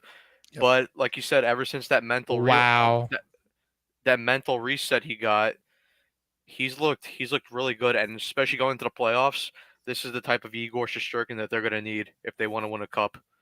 This comment here. Number 1 in goals above saved above expected with 16th since the All-Star break with around a 9.30. The only thing I would say though is he has to fix that high glove. Oh yeah, still always gonna be a concern. Yeah, Igor, I'll give it an A-. Jonathan Quick, he's got to get. This is the easiest one. Yeah, he's gonna get an A- for me because he exceeded expectations. Yeah, and did unbelievable in the backup role. I'm not giving him an A+. There's only one guy that gets an A+ for me. Sorry, but Jonathan Quick nails pretty much every game. Like, the only game I could look at and say he played poorly in was that Boston game where it was a shootout, 7-4 at the Garden in November, and there was a game against Montreal in the shootout, I think, was the other one where he didn't play the greatest, and they won. They've won a lot of the games, even where he's played poorly. He was unbelievable. Yeah. I got to give him an A. Yeah, I got to give him an A as well. We thought the signing was going to be a complete bust, but it turns out, I mean, this was Drury's best signing of the year. Out of all the free agent guys that he signed, he was the best. And I mean, like we mentioned before, you looked at that on that mental reset that Igor got. Part of it was because they knew they had a reliable goalie in Jonathan Quick who could be relied on when they need him in net, and he's looked solid this year. I mean, he's been very good. Now, like, part of that's because of Benoit Allaire and because that guy just does magic. I mean, he could probably make me a reliable NHL goalie. But yeah, you got to give credit to Quick. He's been really good this year. All he's missing is that cup with his childhood team. Mm-hmm. Hopefully, he gets it this year. Do we grade Louis Domingue? I mean, Hold on. he scored a goal. Let me get my two Oh. pennies on Jonathan Quick. Okay. Okay. I know you don't give out A+s like candy. You don't just throw them in there, but I do. I'm giving this motherfucker an A+. All right. Let me give you some numbers. At the beginning of the season, I'm sorry, in the offseason stream we said what? We expected what? 15 games played out of him, 7 or 8 wins if we're lucky. He had 18 wins and 2 overtime losses. He had 38 points. What's 38 times 3? Do it in your head. Do not pull out a calculator. Do it in your head. Say 38 points.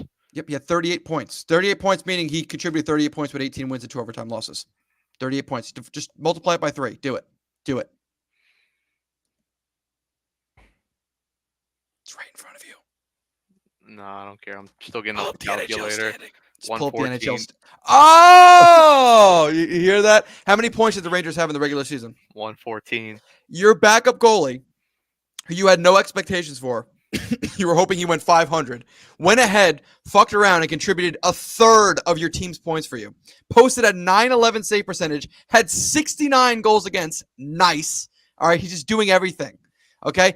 He provided a mental reset for Igor Shesterkin by playing great hockey as a almost 40-year-old backup goaltender. Zero expectations, and he contributed a third of this team's points. The Rangers do not win the President's Trophy if Jonathan Quick is not their backup goalie. We can all agree on that, correct? Yeah. Right. Okay. A+.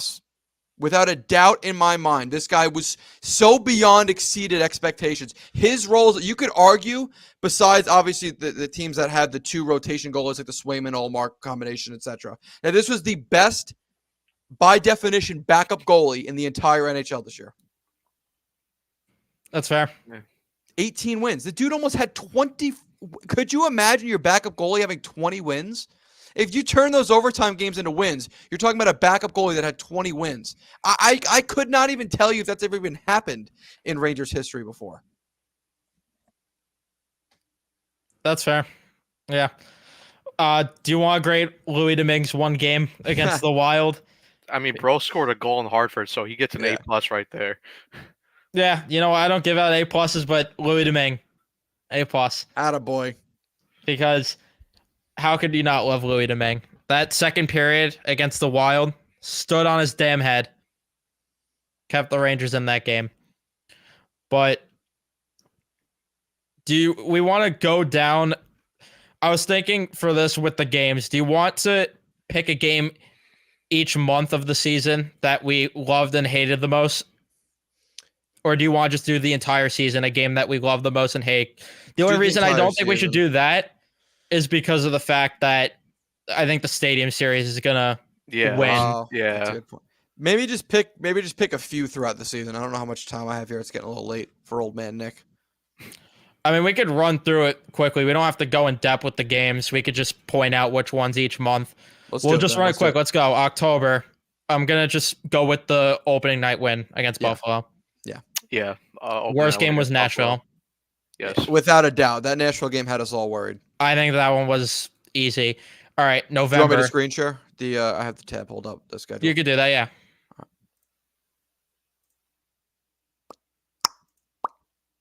Ping pong. Okay, November. This one's a little more tough with the. All right. Worst, I could say Dallas easily. Yeah, Dallas was the worst.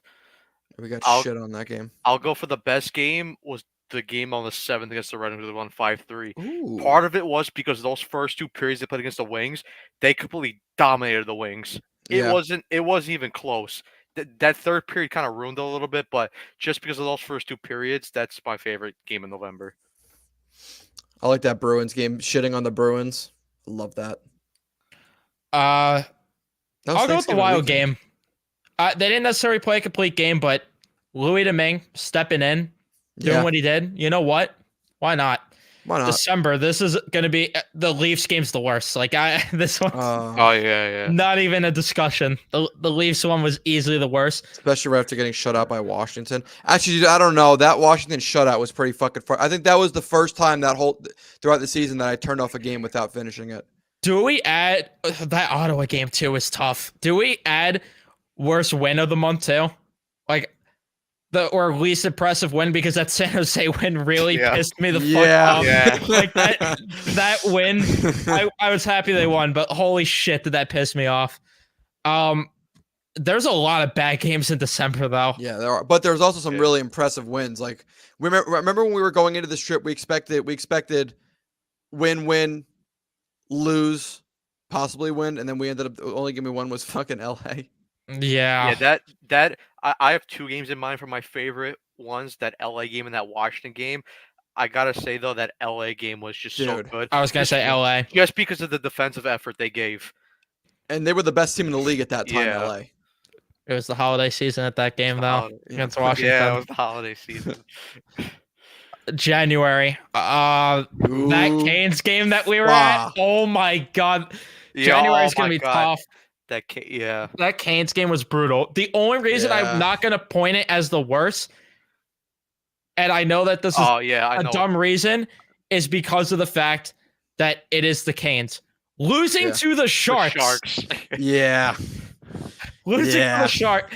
This entire, like, you could pick every loss from this, put it in a different month, and it would be the worst loss of each month. There is not one loss in here where you could even hang your hat on the fact that they were respectable. That No. Montreal game too. Oh my god. Dude, wait, was this the Sharks game that Ryan Carpenter scored on us in? I think. So. Yep. Yeah, I think so. I mean, that Montreal Yes, game it was bad. was. That Canucks game was bad. Terrible. Both Vegas? Both Vegas games were shit. We got pooped on. Yeah, this was just a bad month. This might be like, let's skip this. What was our record this Okay, month? the only win that was good of that month was Chicago. 1, And even that wasn't great either. 3, Oh, 5, no, and they 1, were in a dogfight with the Hawks for a lot of that 4, game. 5, and I 2, mean, probably the only reason. Well, I could go the Hawks game because that was 5, 6, and because 2. that was Offman's debut and he actually played well. But Mm. then you could go the Sens game too, just because Connor Mackey had that big fight with Brady Kachuk. Yeah, That's and fair. that was pretty much the only game they impressed in, to be honest with you. Yeah. Dude, we were so down in the dumps. Yeah. Oh my god. This is when we were talking about selling. February, I mean, there's only one Yeah, there's loss only to one. pick from, so by default, and you know what? It's fair. It would be the loss either way because losing Ruin to the win Columbus. Outside of the Stadium Series, I don't know which game I'd go with outside of that one. That Colorado game is I- fucking hype, dude. I'd go the 5-1 Devil game. I like that Just game. because- Oh, yeah. Just because I know that when you looked at the stats of that game, they gave up like 40 shots. But when you really watch the game, the Devils didn't have a lot of high scoring chances. It was just more because I know Rempe got thrown out of the game because Mhm. that was the hit on Nate Bastian. I think Kako took a 2-minute double minor. They took a lot of penalties that game, and the Devils just took a lot of shots from the outside. But in terms of like defensive wise, they played very well that game. Yeah. Yeah, Money Puck loves their high volume shooting teams. That's the only reason they deserve the win-o-meter for that one. March, the worst loss, probably Tampa, right? Like, Yeah, because that was the game I Or think we all thought we were Winnipeg. going to win. No, Winnipeg. no, Tampa was worse. They Yeah. choked the lead. Yeah, We're up 2-0, right? win. Yeah, probably the Carolina game. Yeah, That was a probably. good game. New Jersey was also really good. That Colorado game was also another great game. I don't know. I'm going back-to-back Colorado months. That Colorado game was intense start to finish. Keeping McKinnon off the board. Worst and win, everything. Arizona. Oh yeah. Yeah, that was tough. Thanks, Trouba. And now we get to April, where there's really not a lot of games to pick from. Best win, probably the last game, to be honest with you, Ottawa. No, Like, I'm gonna go. My favorite win was the one against the Devils, where everyone got thrown out. I love that game. Oh yeah. that's fair. You know Yeah, what? that's very- From yeah. an entertainment standpoint, yeah, I agree I with think that. the Flyers was the worst. I think the Flyers. Flyers lost- lost, Flyers yeah. game was. You know, another underrated game was the Montreal game, where they won 5-2. That I agree yeah. with. They played a good game. That game though against Phillies easily. Yeah. I have to go ahead and fix my November vote because I got a really dirty look when I picked the wrong game. So Grace, I want to apologize. My favorite game was the game against the Hurricanes. I'm sorry. Please don't hurt me. Just need to fix that before I got my ass kicked. Or Yeah, you slept would in have a been warm sleeping pillow. on the couch. Yeah, I would have been in the dog bed. Me and Coco would be fucking snuggled up tonight. The dog bed, you would have been sleeping outside in the Yeah. dog house. The dog bed would be a luxury at that point. All right, I'd be lucky to have the dog bed. But yeah, those are there you go. Those are our quick rundowns of our favorite games throughout the season and our least favorite. But I had a couple of comments starred that we'll go through. Again, thank you, Adam, for the $5. Asking how much would you pay for Marchessault? I'm not ready to have the conversation for the Rangers offseason, but I'll say for what Marchessault I think is worth, probably like 7. I think that's a very tricky question, and there's more to it than what he's going to make per year. I think the biggest question is how many years do you give him? Because he's what, 30? He's going to get the full 8. It is the Rangers we're talking about here, so he might get 8 years. But he's 35 years old. You can't give him it. Oh no, he's 33. I apologize, Alex, for He's this. 33. I thought he was 35. Yeah. No, he's 33. It's still a tough conversation. Even still, you're not giving him an 8-year contract at 33. I wouldn't go more than. I would do high AAV for 2 years. Actually, no, he can't get the 8 either way unless he stays in Vegas. Yeah, He'll probably get 4 or 5. So maybe that drives the AAV up a bit. He'll probably get like 7.5 to 5 years. Now we're speaking out loud about it. I don't know if I'd go with that route. I would avoid him like the plague. I wouldn't even if it's any more than 2 years. I'm not. We've learned our lesson from overspending on old players before. I'm not. Let's not rinse and repeat those mistakes. Have we? Yeah, have we though? No, that's a problem. We haven't. So let's at least pretend like we're trying to learn here. I don't think we need. Listen, Marchessault's a great player. I love Marchessault. He started his professional hockey career in the New York Rangers organization. Just a little bit too late for that now. Let's not overpay him. We got enough young guys coming up. Let's do the youth for a little bit. Let's give that a try. Not ready for the Rempe Wilson discourse during this series. I think that's what you meant there. Wilson better not try to do anything, and Rempe should just play hockey and not fall for any bait Wilson tries to throw at him. I agree with that. I'm with it. But at the same time, for Rempe, if the situation comes, I want him to. Yeah. I want him to do it. If Wilson throws a dirty hit on anybody, then Rempe's gonna be right there to fight him. He's fought everyone. He's got to beat the final boss there at some point. The final boss. That's the final boss right there. He'll get his achievement the holiday season. The holiday platinum trophy. Achievement. The platinum trophy. Ranger fans need to just stop with Vetrano. It's so stupid. The guy stinks. He mooched off Mika and Kreider, playing amazing that playoff run. I have to agree with you there. I do think that I'm not for bringing Vetrano back. Like, I'm kind of past that whole thing of wanting a reunion, but I think, to be fair though, I think they all mooched off each other a little bit. I don't think Vetrano just mooched off Kreider and Mika. I agree. Strictly. Yeah, I would say that I don't want him back unless you could get him for like peanuts, because then at that point it's like a $3.6 million guy that could score 20, 30 goals potentially for you in a season. That's a contract you take, but for like a first round pick and all these other assets they wanted, it's not worth it. I'm not really for it anymore. No. Wonder Twins are hard to play with. Could they be too picky? Why is it that we've had some serious right wings come through and nobody has stayed? And that's a conversation we've talked about at nauseum, that it's been a revolving door of wingers ever since Buchnevich left. Even Zuccarello, like Blackwell's gotten games there. Like Ryan Reeves, I think even Ryan Carpenter has gotten games up there. Dryden Hunt. Oh my God. We've been having that conversation for a while that they should split them up, but it's pivot. Charlie Lindgren has the second most high glove goals, so we need left-hand shots to target his glove hand, because right shots are going to be shooting against their body, and he struggles with screens. That's I like that. That was an in-depth. That's probably the best comment we've got. Listen, Kreider, if you're good at one thing, fucking stand in front of him. Yeah. That should mean Kreider's contributing a lot, but yeah, it just, the problem is it's so Rangers to, Like I want to be like, yeah, it's easier said than done, but it's the Rangers. Like we saw Kira Schmid look like one of the best goalies last year. Last question. Am I going to playoff games? Yes, which I do apologize if streams are later on for the post game since I'll be at playoff games.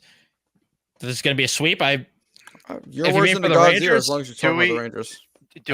Do we kind of want to like end it off? I know we'll go more in depth on Friday for the playoff stream, but just quick thoughts on the series matchup against the Caps. Do a quick hit. I mean, I honestly don't have a lot of thoughts other than you got to spank them. Like you got the matchup. There's no excuse. This is a zero bullshit, no excuse series. Mm-hmm. You are better than them in every department.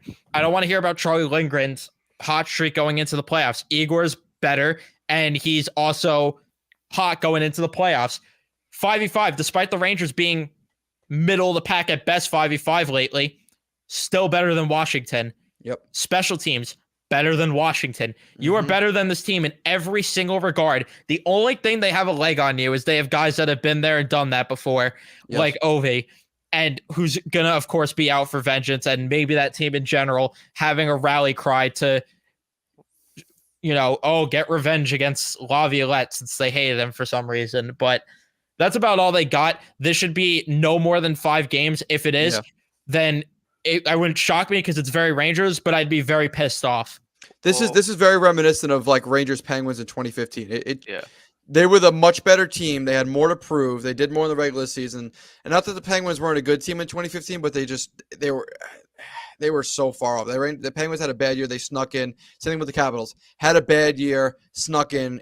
We should shit on them. Will we? I don't know, but we should.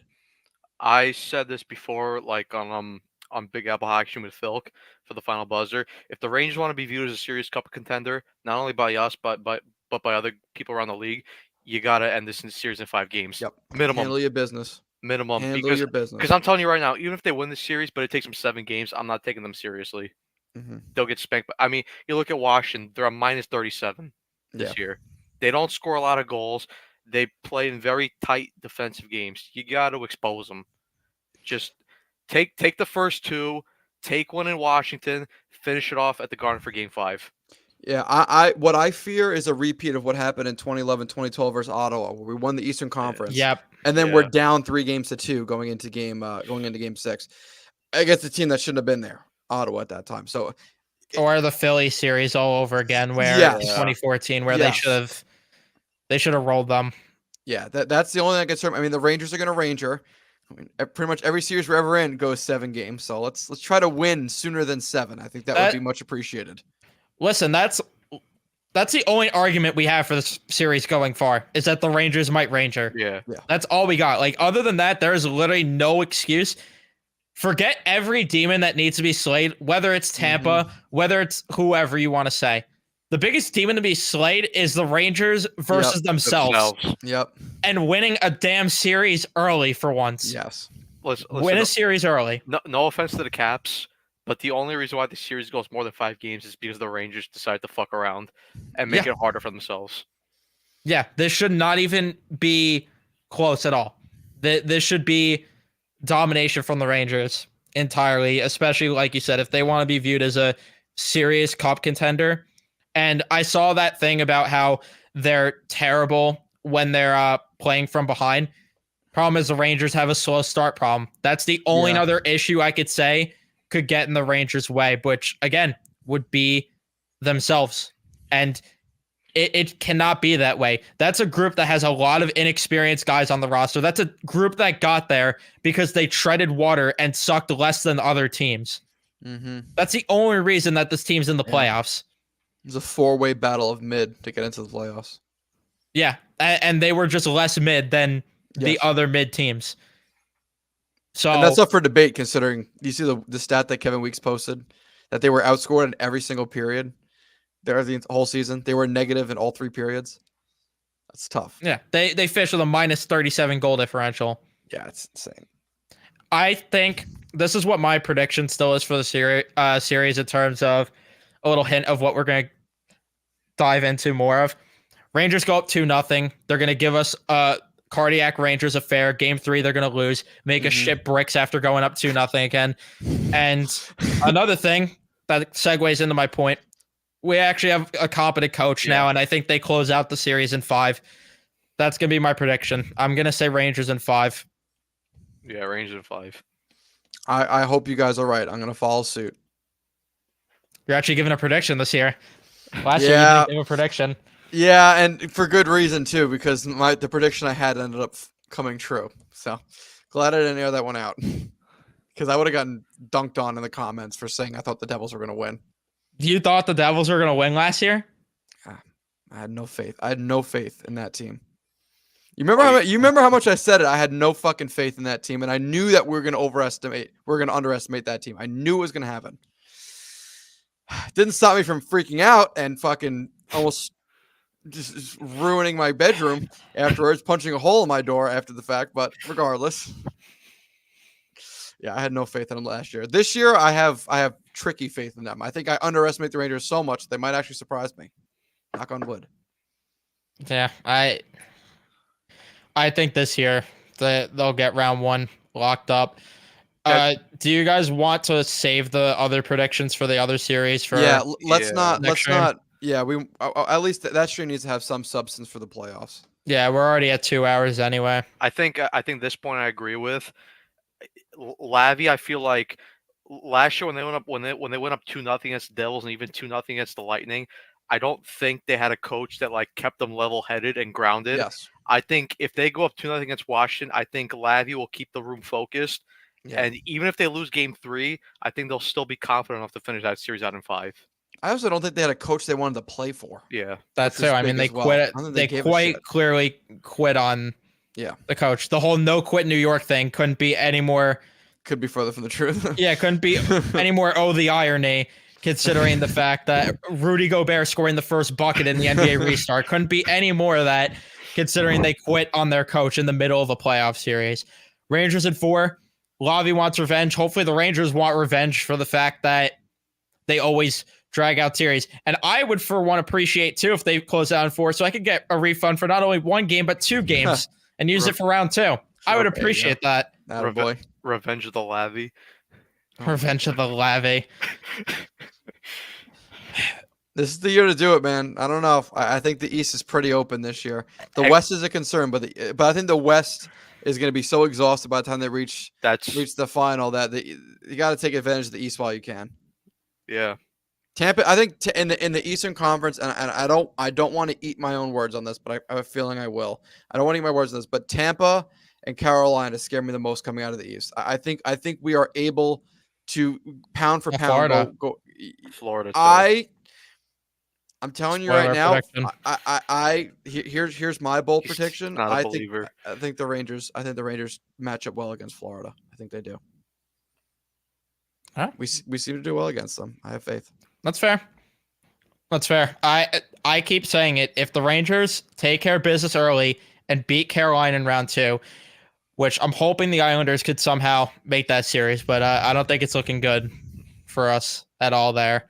But if the Rangers close out this series early, beat Carolina, I'm going to start thinking about things.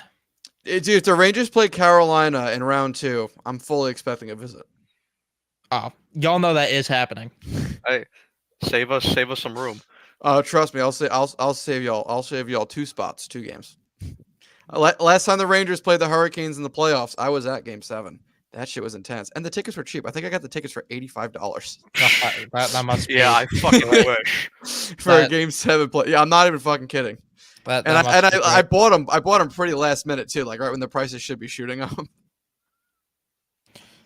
Yeah, I'll be at Game 2. I got Game 1 and Game 7 if we go to round 2 because I know how that series is going to go. A man of culture. That's fair enough. That is fair. I'm waiting for the pre-sale on round 2 tickets. I'm not buying that shit on the reseller market. No.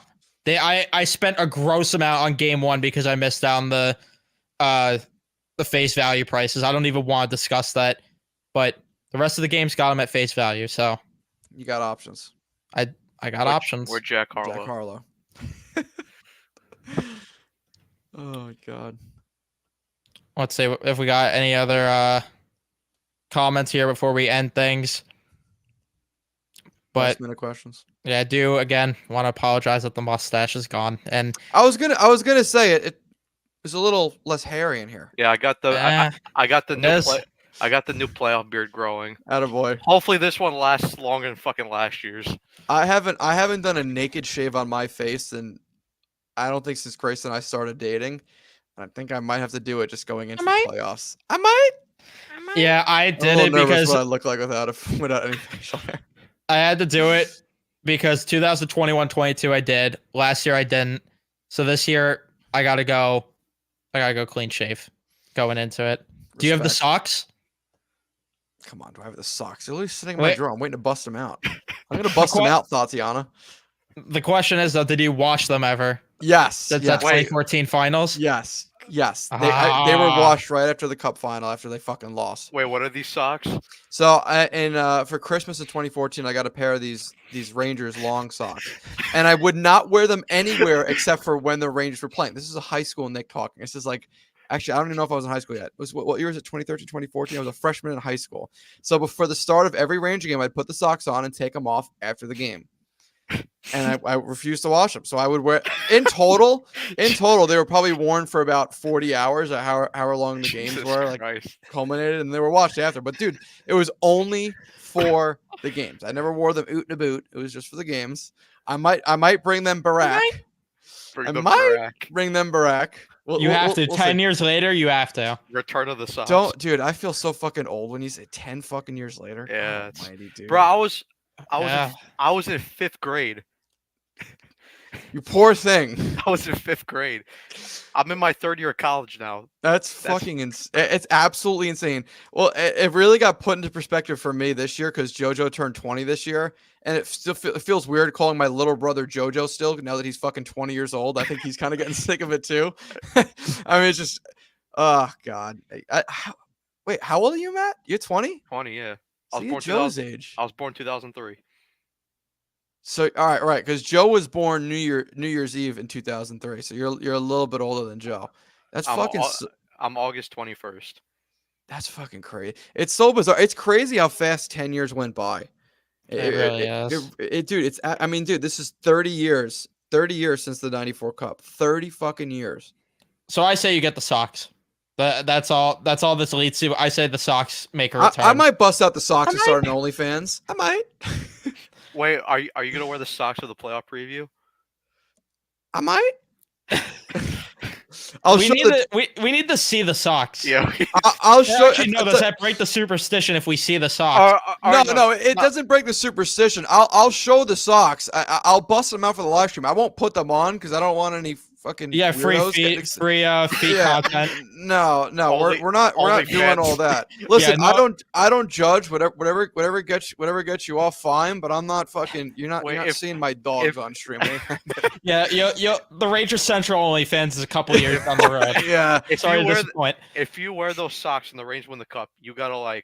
Oh, dude, I'll frame them. I'll frame them. I'll fucking hang them. Dude, I'll be taking down the socks. Dude, I'll be like fucking like I'll be taking down pictures of me and Grace. I'll put a piece of sock in every picture frame. You better have an emergency hammer on deck though, in case next year you need to break it again. Things go bad. Get the bing. Shatters fire.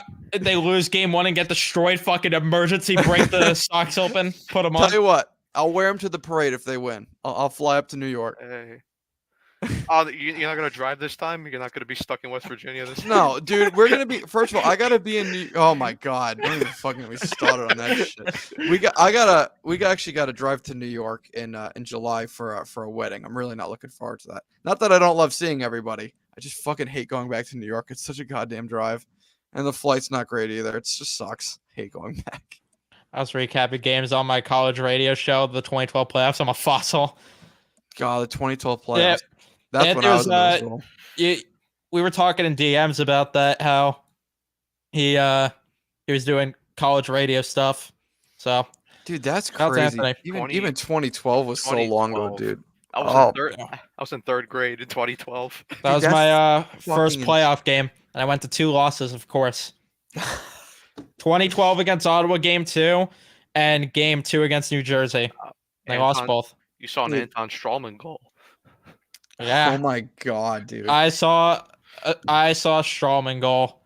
I've seen a lot of crazy goals. I've seen a Victor Stahlberg goal. How many people could say that? And I've seen a Dylan McElrath goal.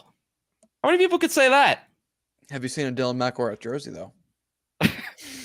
Yeah. I have the only yeah, one in yeah. history. The only person dumb enough to buy one. Dylan McElrath. It's At least it right was next a to my fake, Oscar right? Lindbergh jersey. It was a fake at least, right?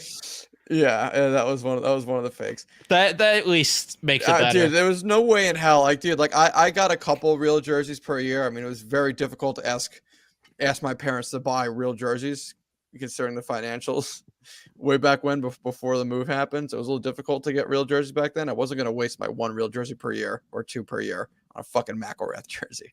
Promise you that much. I think that year, the real jersey that year was my Keith Yandel jersey. That's a fair one. Captain Yeah. Keith. Oh, dude. It was Keith Yandel and Kevin Hayes. Those were the real ones that year. It was McElrath. Who were the fakes that year? It was real was Yandel, Hayes. The fake was McElrath, and I got a bunch of other random teams. I didn't get very many Rangers jerseys that year. My year of popping off for getting Rangers jerseys was probably 2010, and in 1 year I got Callahan, Anisimov, and Dubinsky. How's that for a blast from the past? Speaking of that, the Oh, purple yeah. seats at MSG. I miss the the old pur- garden. I saw a tweet So about much. it, how the Chase Bridge, like the sound ruins everything. Can we at least get the guitars for the playoffs, please? The purple and green section had aura. That garden had aura. Oh, it did. Also cater to the fans that were actually passionate, not the rich people that had money to buy tickets and they were bored. Yeah. That better change for playoffs. Y'all know they ain't Yeah. happening. Yeah, happen and pivot. Yeah. That couldn't be anymore. Bro, I looked at first round tickets for Florida games, $86 to get in the building. That's fucking crazy. We want Florida. It's like fucking $300 for game one at the Garden. Dude, it's $300 to use a urinal at the Garden. What are you talking about? For the privilege to piss at the game, you gotta fucking pay $300.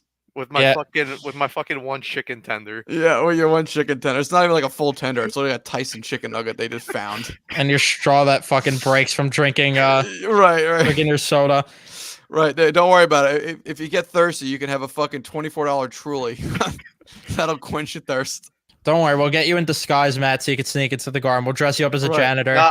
Maybe you'll get in the janitor's closet instead of paying for it. No, I already got my janitor's costume from Party City, so I'm Yeah. good. But Where'd here's you what get they the get you. costume They from charge Party the City? janitors now, too. He's gonna go full Jitty on and get the costume from Party City. God almighty, dude. All right, Dude, oh, my God. we're gonna wrap it up here. Thank you guys for watching. Friday will be the playoff preview if you guys want to tune into that. Oh my God, it's $100. yeah, wrong. But we're gonna do a preview stream on Friday. Saturday, maybe we'll sneak in another stream before the playoffs start, and then Sunday it'll be time. So you'll get a lot more content here come playoff time. No OnlyFans content yet, though. Do apologize that on that. shit ain't happening. Nick's toes are staying in his socks. Yeah, y'all know they ain't happening. That shit ain't fucking happening. But thank you Listen, I'll guys, do anything for a cup. I ain't going that far. that's where you draw the line. Dude, first of all, I don't think the internet wants to see that shit. No, no. Listen, there's people out there who are. That's the scary part. Again, I don't judge, but I judge. Where do you find these people? All right, leave a like if you enjoyed. Subscribe if you guys are new. We'll see you guys on Friday.